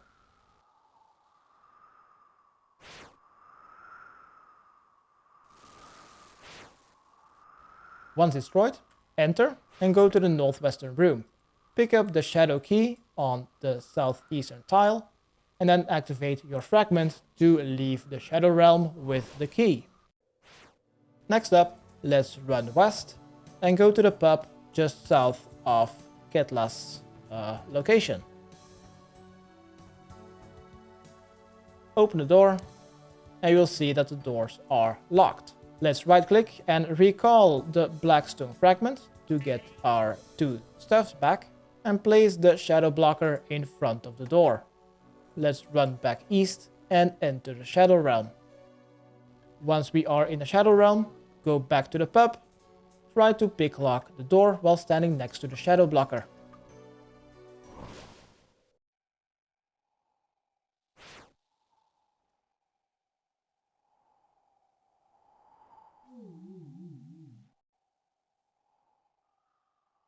Once inside, you'll see a superior shadow torch schematic just laying on a table just south. We will need to take that one.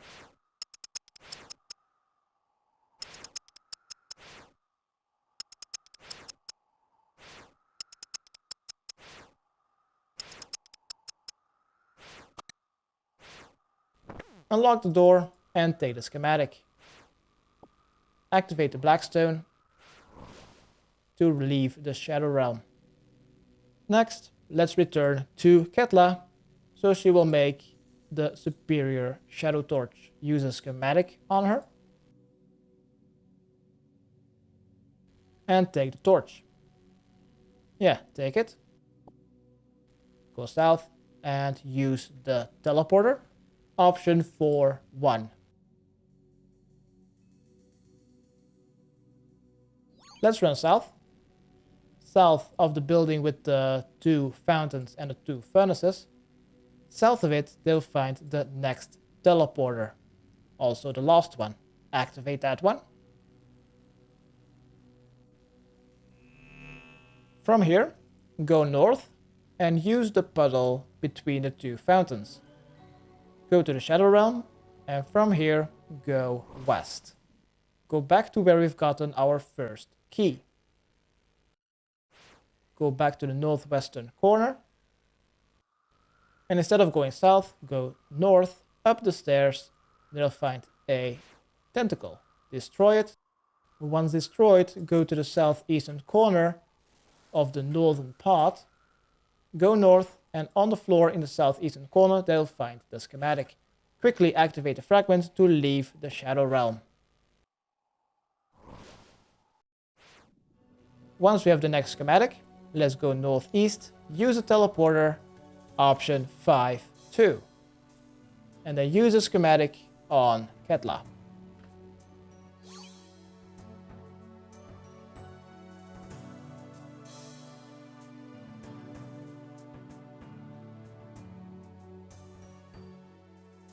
Let's take the next item, the anime portal. Go south and use the teleporter, option number 4. Just go a couple of tiles north and try to open that door, but something is blocking you. Let's first right click and recall the black stone to get our stuff back. Then place the shadow blocker. Then go south, and next to the water sign, use that puddle again to enter the Shadow Realm, and then go to your shadow blocker in front of that door.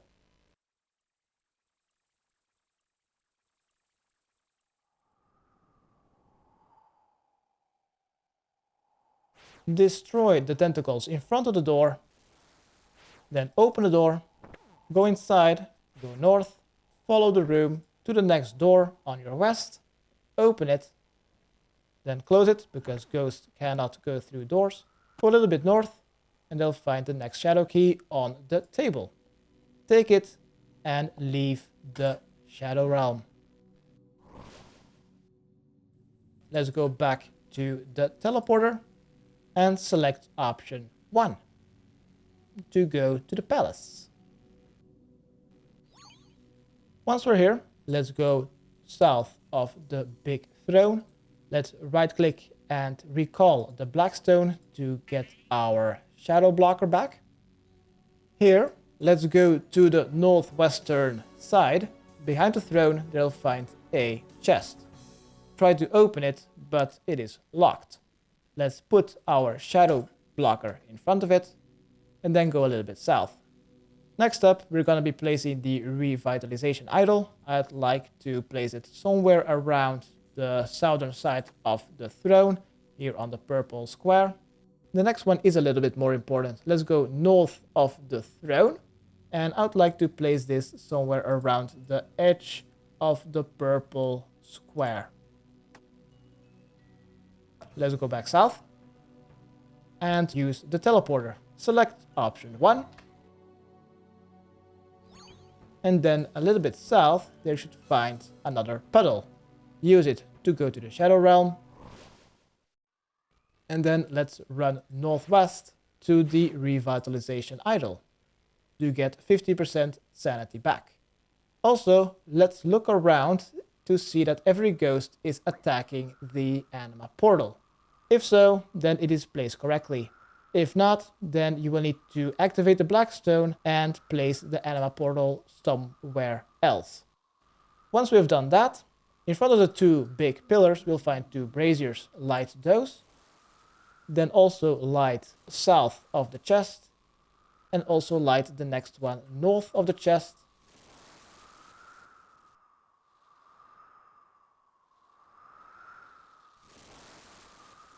I needed to put the shadow blocker down. You fucking idiot. Once all 4 have been lit, we are able to unlock the chest. Next up, let's activate the black stone. Let's use the teleporter up north and use the option 5-2. And let's use a schematic on Ketla.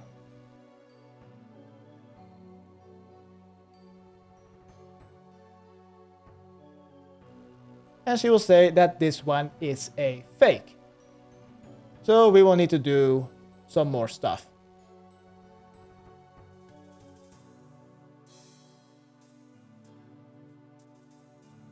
Next, let's run southeast to the southeastern pedal. And on our way there, let's recall our stuff.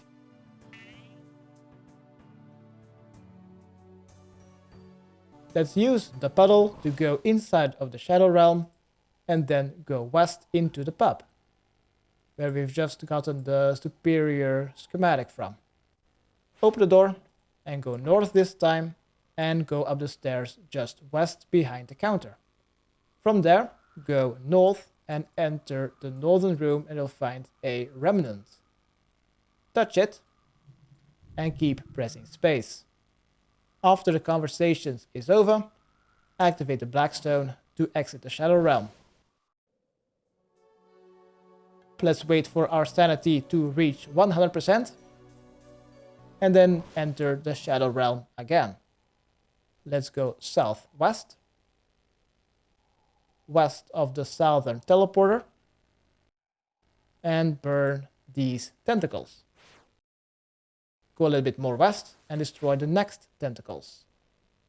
After that, go inside. Take the shadow key in the southern room in the northeastern corner. Use the fragment to exit the Shadow Realm. Then let's go northwest, back to the teleporter and use 5-1.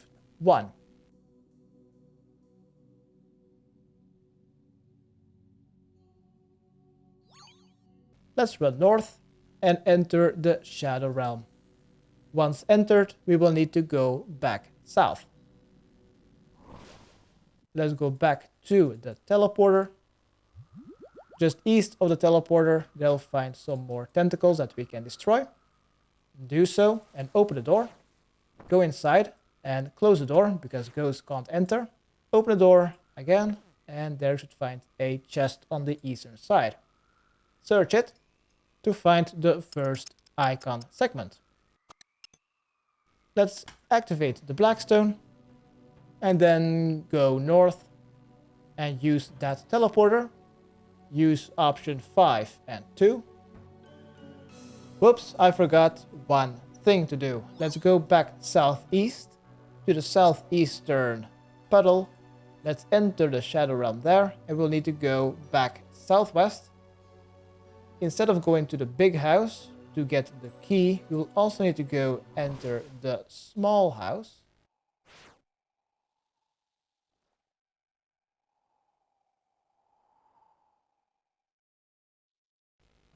Close the door and open the chest.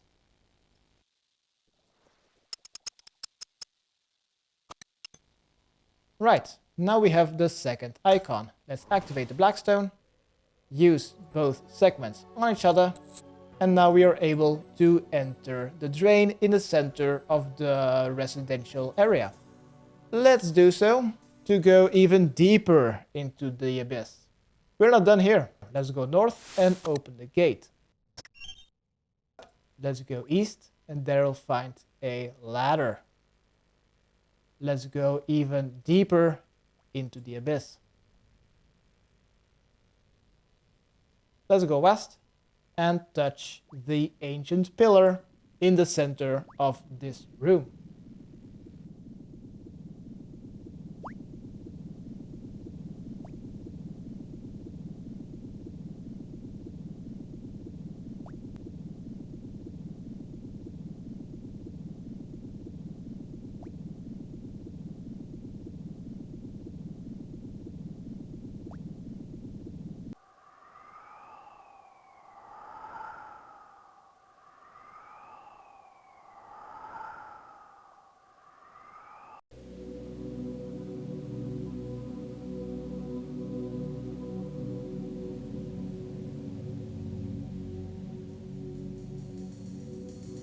Right, after that insane cutscene is over and we're back at Ketla's, let's continue through the conversation and then search the workbench to take the perfected Shadow Torch.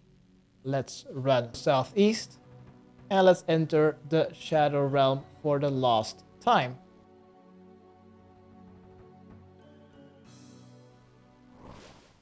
From there, let's go south. And let's go back to where we have gone insane at the start of this part. And here you'll find some tentacles. Destroy them to unlock the boss room. Activate the fragment to leave the Shadow Realm for the last time, except for during the boss fight. Let's go to any teleporter and use option 1 to the palace. Then let's climb up the rope to go to the bank of Kamdazal to prepare for the boss fight. On our way to the bank, we may destroy everything except for the black stone fragment that is needed for the boss fight. Perfect Shadow Torch. The Shadow Blocker is not needed. The Revitalization Idol is not needed. And the Anime Portal is also not needed.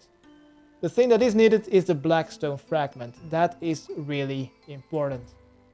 And the things that we can deposit in our bank would be the leftover food, the Ring of Visibility, the stamina potions, and the weight reducing clothing.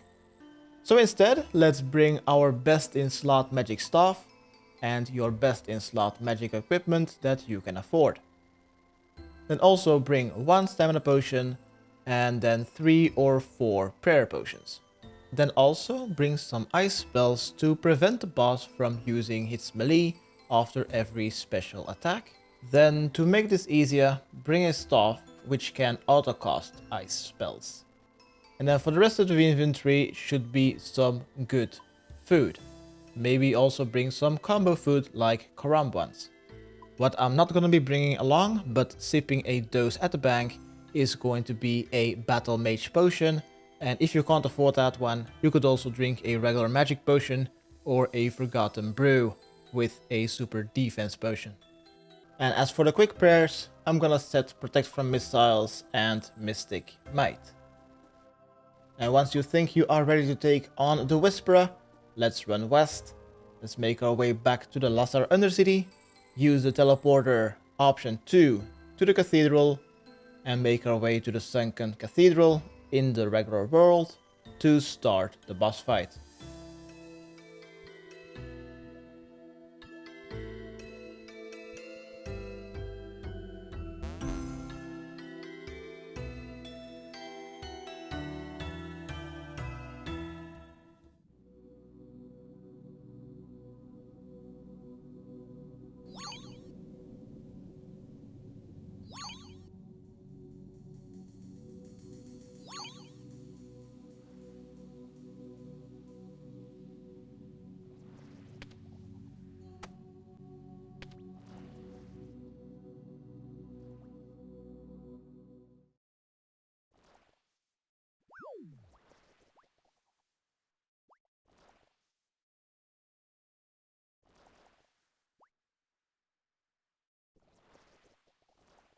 To initiate the boss battle, simply disturb the odd figure in the center of the room, and then phase 1 will start.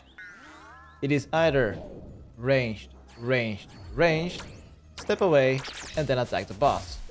Or it is magic, magic, magic, step away, and attack the boss. After the third attack, you will see that there are 4 tentacles spawning. Simply step away to avoid getting hit by the Aqua Jet attack. If you do get hit, then your sanity will be drained and you will need this during the enraged phase, so try not to mess up. If you get hit by the ranged or the mage, then this will not drain your sanity. Keep doing this until the first special attack, and these are always in a random order. The first one is when the boss teleports to the south and there will be some pillars shown. Quickly click on the black stone fragments to enter the Shadow Realm, and they will see the health of all the pillars. You will need to stand behind the pillar with the lowest health. Then the boss will do an attack and destroy that pillar. Then you will need to move to the next weakest pillar. This is a really easy part, and I hope that this special attack is the final one, because during this special attack you can easily turn off your prayer, drink a prayer potion, and heal up if needed. After the first special, it is phase 2. This is the same as phase 1, just the third attack is different from the first two. This is either ranged, magic, step away and attack, or it is magic, ranged, step away and attack. Keep doing this until the second special, the ghosts. Activate the fragment to be able to see the ghosts, and then hit 2 ghosts that shout Vida. You could hit multiple ghosts if you use a blowpipe or a venerator bow, and you will get some additional benefits. But be sure to kill the 2 ghosts that shout Vida, else the boss will heal. Once again, after the special is over, move away as fast as possible, and then get ready to freeze the boss before you get to melee distance. After the second special, it is once again phase 2. This is still ranged, magic, move away and attack, or magic, ranged, move away and attack. The only difference here is that the tentacles move a little bit differently. Do this until the third special.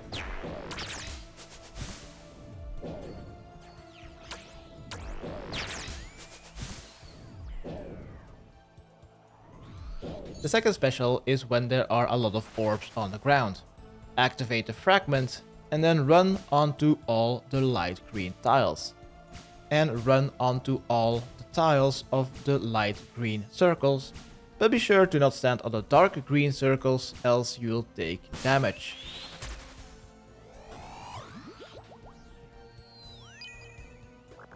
After the third special, it will be phase 3. Then the attack style will be magic, ranged, magic, move, attack. Or ranged, magic, ranged, move and attack. Do this until the boss's health reaches 0. And once it reaches 0 HP, then the enraged phase will start. It will be a little bit difficult, but during phase 3 try to heal up as well as drink some prayer potions before the boss hits 0 HP. Once the Whisper's HP hits 0, then it will heal 100 HP and the enraged phase will start.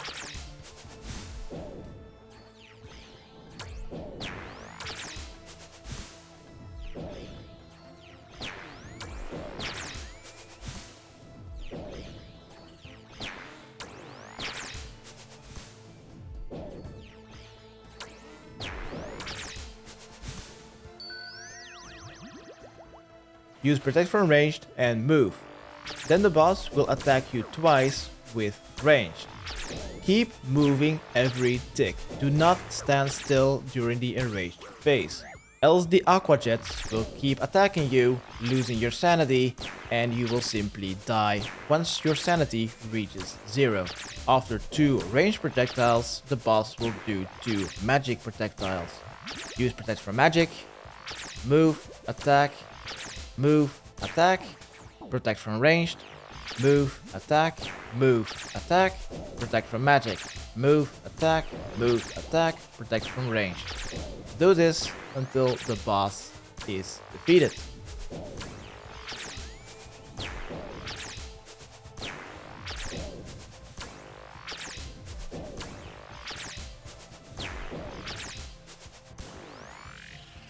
I got it? I actually got it. Really? I spent like 3 hours yesterday from midnight to 3 AM not getting it. I just did it the next morning, first attempt, and I actually managed to get it. I have really messed up the enraged phase. If you do this with the real boss, not the quest version, then you would definitely die. So let's pick up the loot, and next to it you should find some entrails. Search it for the medallion. Once we have this, if it is your final medallion, then do not teleport to Narda and go to the ancient vault. Because first off, we will need to do another boss first. So if it is your final medallion, then first let's go to any bank. I forgot my emergency teleport, so I'm gonna quickly go to the bank of Camp des Al. If it is your first, second or third medallion, then you can simply make your way to Narda and place a medallion on the northwestern statue. Just watch out for the mysterious stranger. If it is also your fourth medallion, then the next 5 bosses in this quest will be in the next part of this video. So hi, and welcome to the final part of Desert Treasure 2 after you've just obtained your final medallion. But before going to the vault to try to complete the quest, we will be ambushed by the mysterious stranger who has been threatening us throughout the quest.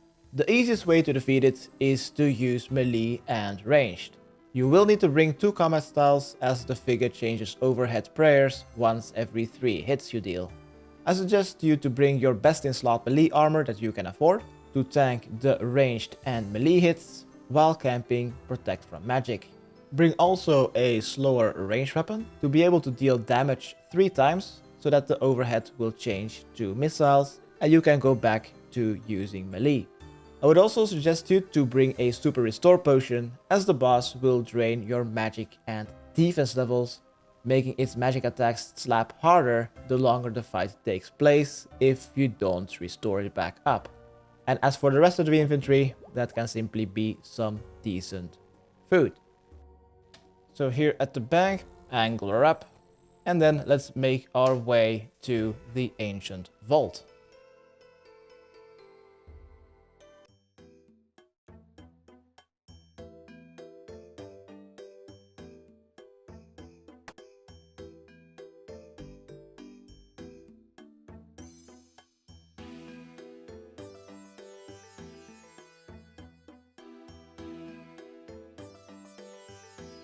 Ah, dang it, I forgot to bank the battle mage. I think we will be fine. Keep going northeast to the ancient vault, and because the mysterious stranger cannot access the ancient vault, it will finally be smart and booby trap the door in front of it. Let's just simply click on the vault.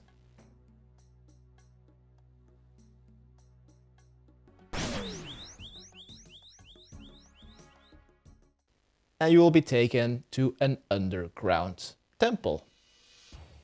Once you're in here, let's search the bed for an hairpin and then open the gate. You already know what to do.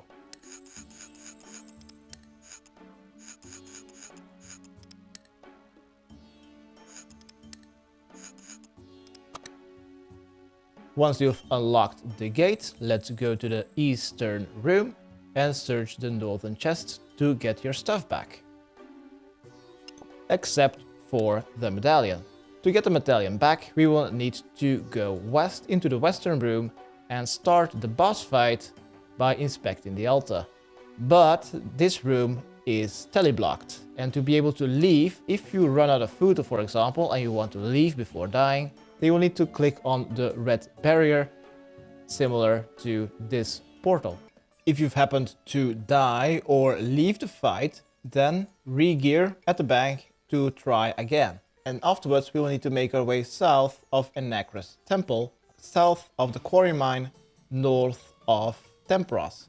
Here we'll find a portal to the underground temple. Once we enter, the fight will start again.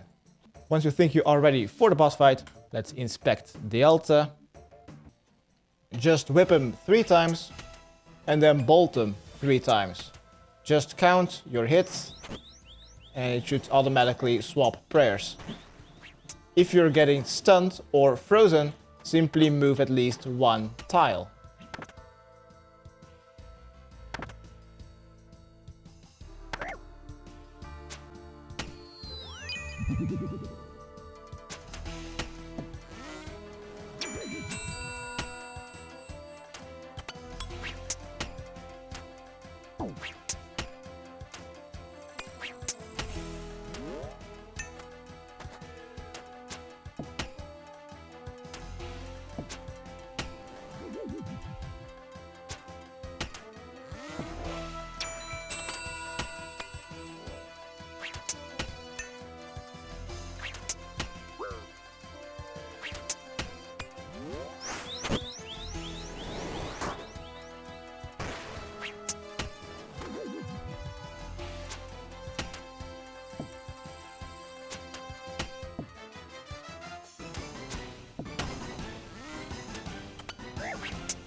Right, once you have defeated the mysterious stranger, you'll have your final medallion back. Let's leave the barrier, because this place is still tele-blocked.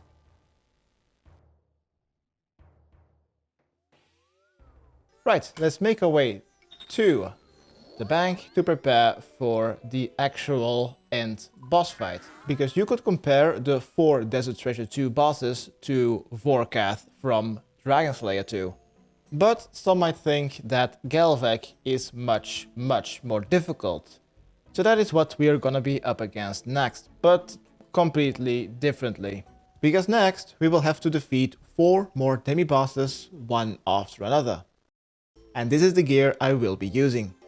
This is my best in slot melee armor for the highest ranged defense and melee strength. 3 out of the 4 demi-bosses are weakest to slash attacks, so I'll be using a whip. The 4th one, however, is weakest to ranged and should be kited around the room. You could use ranged only to kill all 4 demi-bosses if you have tanky ranged equipment and a strong weapon.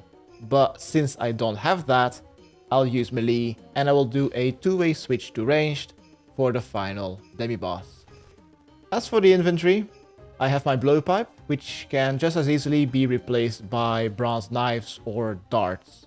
It is only used to kill clones which have 1 HP. Then I also have a DDS as my slash special attack weapon, a crossbow and a D-height top switch for the 4th demi-boss. Then also Narda or Fairy Ring DLQ teleports equal to the amount of failures you do here. 2 prayer potions should be enough, and I would also bring 2 brews so you can use it to triple heal in a single tick. And since I'm bringing brews, I will also bring a super restore, as brews lower your offensive stats. For the rest of the inventory, bring some good food and maybe also Korambwan for the double or triple heals in a single tick. And last but not least, on your very first attempt, be sure to bring your 4th medallion. Well, this can be banked, so you probably will have it in your inventory right now. Now, before going to the Ancient Vault and start our 4 demi-boss fights, I would suggest you to drink a dose of Super Combat, Ranging, Stamina, and finally also a dose of Antidote, as that one makes you immune to poison between 6 and 15 minutes, depending on the one used. Only the first of the 4 bosses will be able to poison you, so drinking a dose of Super Anti or a regular Antidote should be enough time for you to kill the first demi-boss out of the 4. That is it for the explanations of the inventory and the equipment. When you think you are ready, let's head to the Ancient Vault and start a cutscene. On our way there, let's set up our quick prayers to piety and protect from missiles.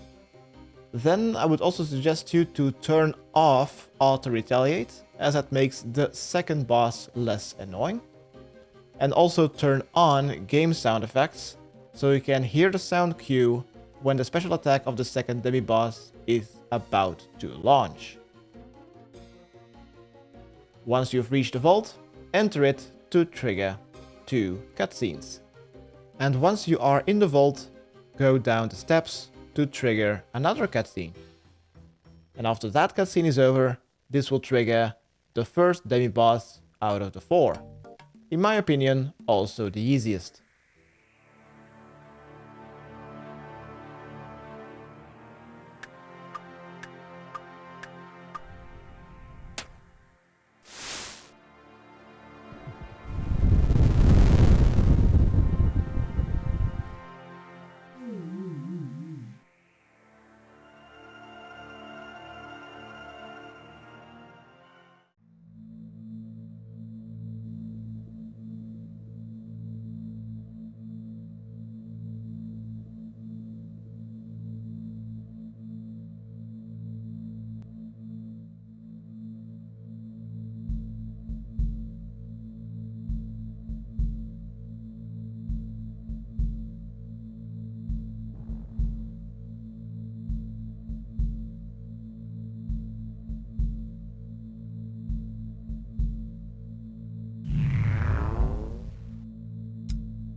first one is the assassin from the Secrets of the North quest.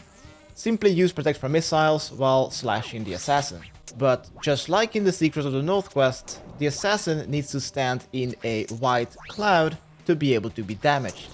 If you stand in a purple cloud, then you will take damage and heal the assassin. So be sure to not do that. And as for the special attack, it is similar to the Secrets of the North quest. You will need to take a close look to the assassin and wait for the animation of it starting to throw a vial at you. The assassin will throw 3 vials consecutively. Move every time to avoid getting poisoned, as well as taking over 30 damage each vial.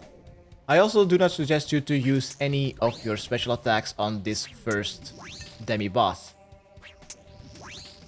The second one is Ketla the Unworthy. Continue to use slash weapons and protect from missiles. Ketla itself has 2 special attacks. One will summon clones, and these will deal chip damage up to 7 each clone. Use knives or darts to quickly get rid of all the clones, but 2 nearest ones near the main body. Keep those 2 alive. The second special attack is cued via a chime audio, as well as a vengeance skull above Ketla. Once you hear the chime, immediately move behind a clone until the special attack is launched. If you get hit by this special attack, then you will take up to 40 damage. Once you hear that the special attack is getting launched by a different sound effect, start to continue slashing Ketla. I also suggest to use half your special attack bar on this demi-boss to defeat it as fast as possible to reduce the taken chip damage from the clones.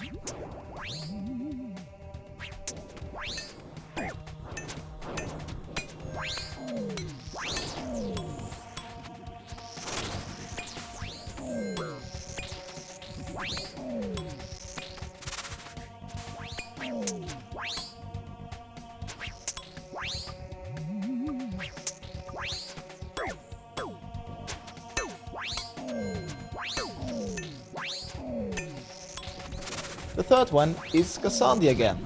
Continue to use your slash weapon, but change your overhead prayer to protect from melee. Fight Kasonde north or south from the center carpet to have the vials thrown away from the center. Kasonde also has 2 specials. One, it will throw a vial quickly at you. Either pay close attention and be tick perfect to avoid it, or keep moving while attacking Kasonde. I use the latter one. The vial will also leave a permanent pink puddle.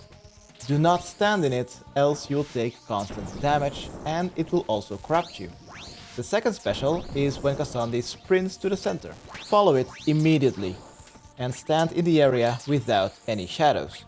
The most annoying part is when the lightning stops and you will continue to fight in the center of the room. Do not do so, else the center of the area will start having a lot of puddles and you will not be able to avoid either the puddles or the lightning attacks and you will get constant damage. Use your remaining half spec bar to defeat Kasonde as fast as possible before the entire room is a pink puddle. The final one is Presten. Activate Protect from Magic as well as Eagle Eye and then switch to your ranged weapon and armor. Presten also has 2 specials. One is a lightning attack. Similarly to the Kasonde's fight, simply avoid the shadows. The second one is opening portals to the abyss, which will spawn leeches that deal 5 damage per tick per leech if they reach you. Once the leeches are here in the room, run away to the furthest corner of the room while attacking Presten. Continue attacking Presten until the leeches have reached you. Then move to the next corner while attacking Presten. Keep moving from corner to corner until the quest is completed. You could try to destroy the portals before the leeches have spawned, but I don't have the DPS for that, and the portals will be reopened after a couple of seconds anyway.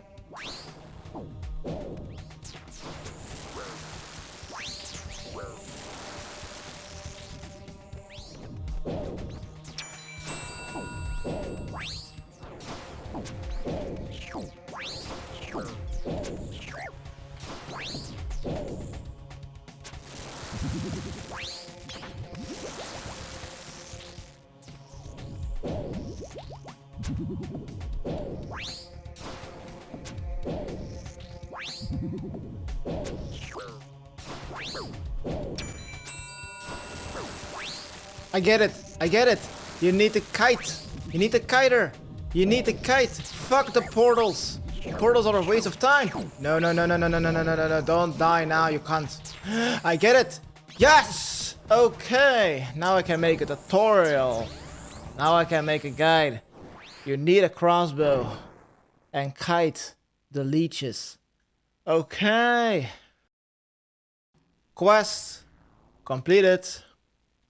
Congratulations, you've completed the Desert Treasure 2 quest. You are awarded with 3 XP lamps granting 100,000 experience each in every single combat stat, including prayer, as well as all the 4 bosses which dropped the 4 medallions.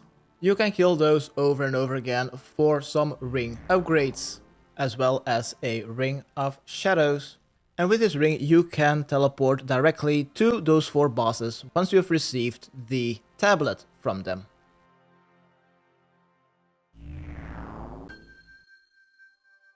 So I guess everyone is gonna be putting it on prayer. That is 5, 3, 1. Okay, 5, 3, 1. Great. Oof, this was rough. Okay, thanks, bye.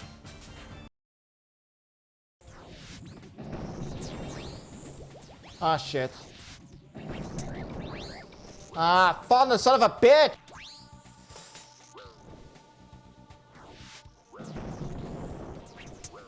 Oh no! That was so fucking close! Son of a...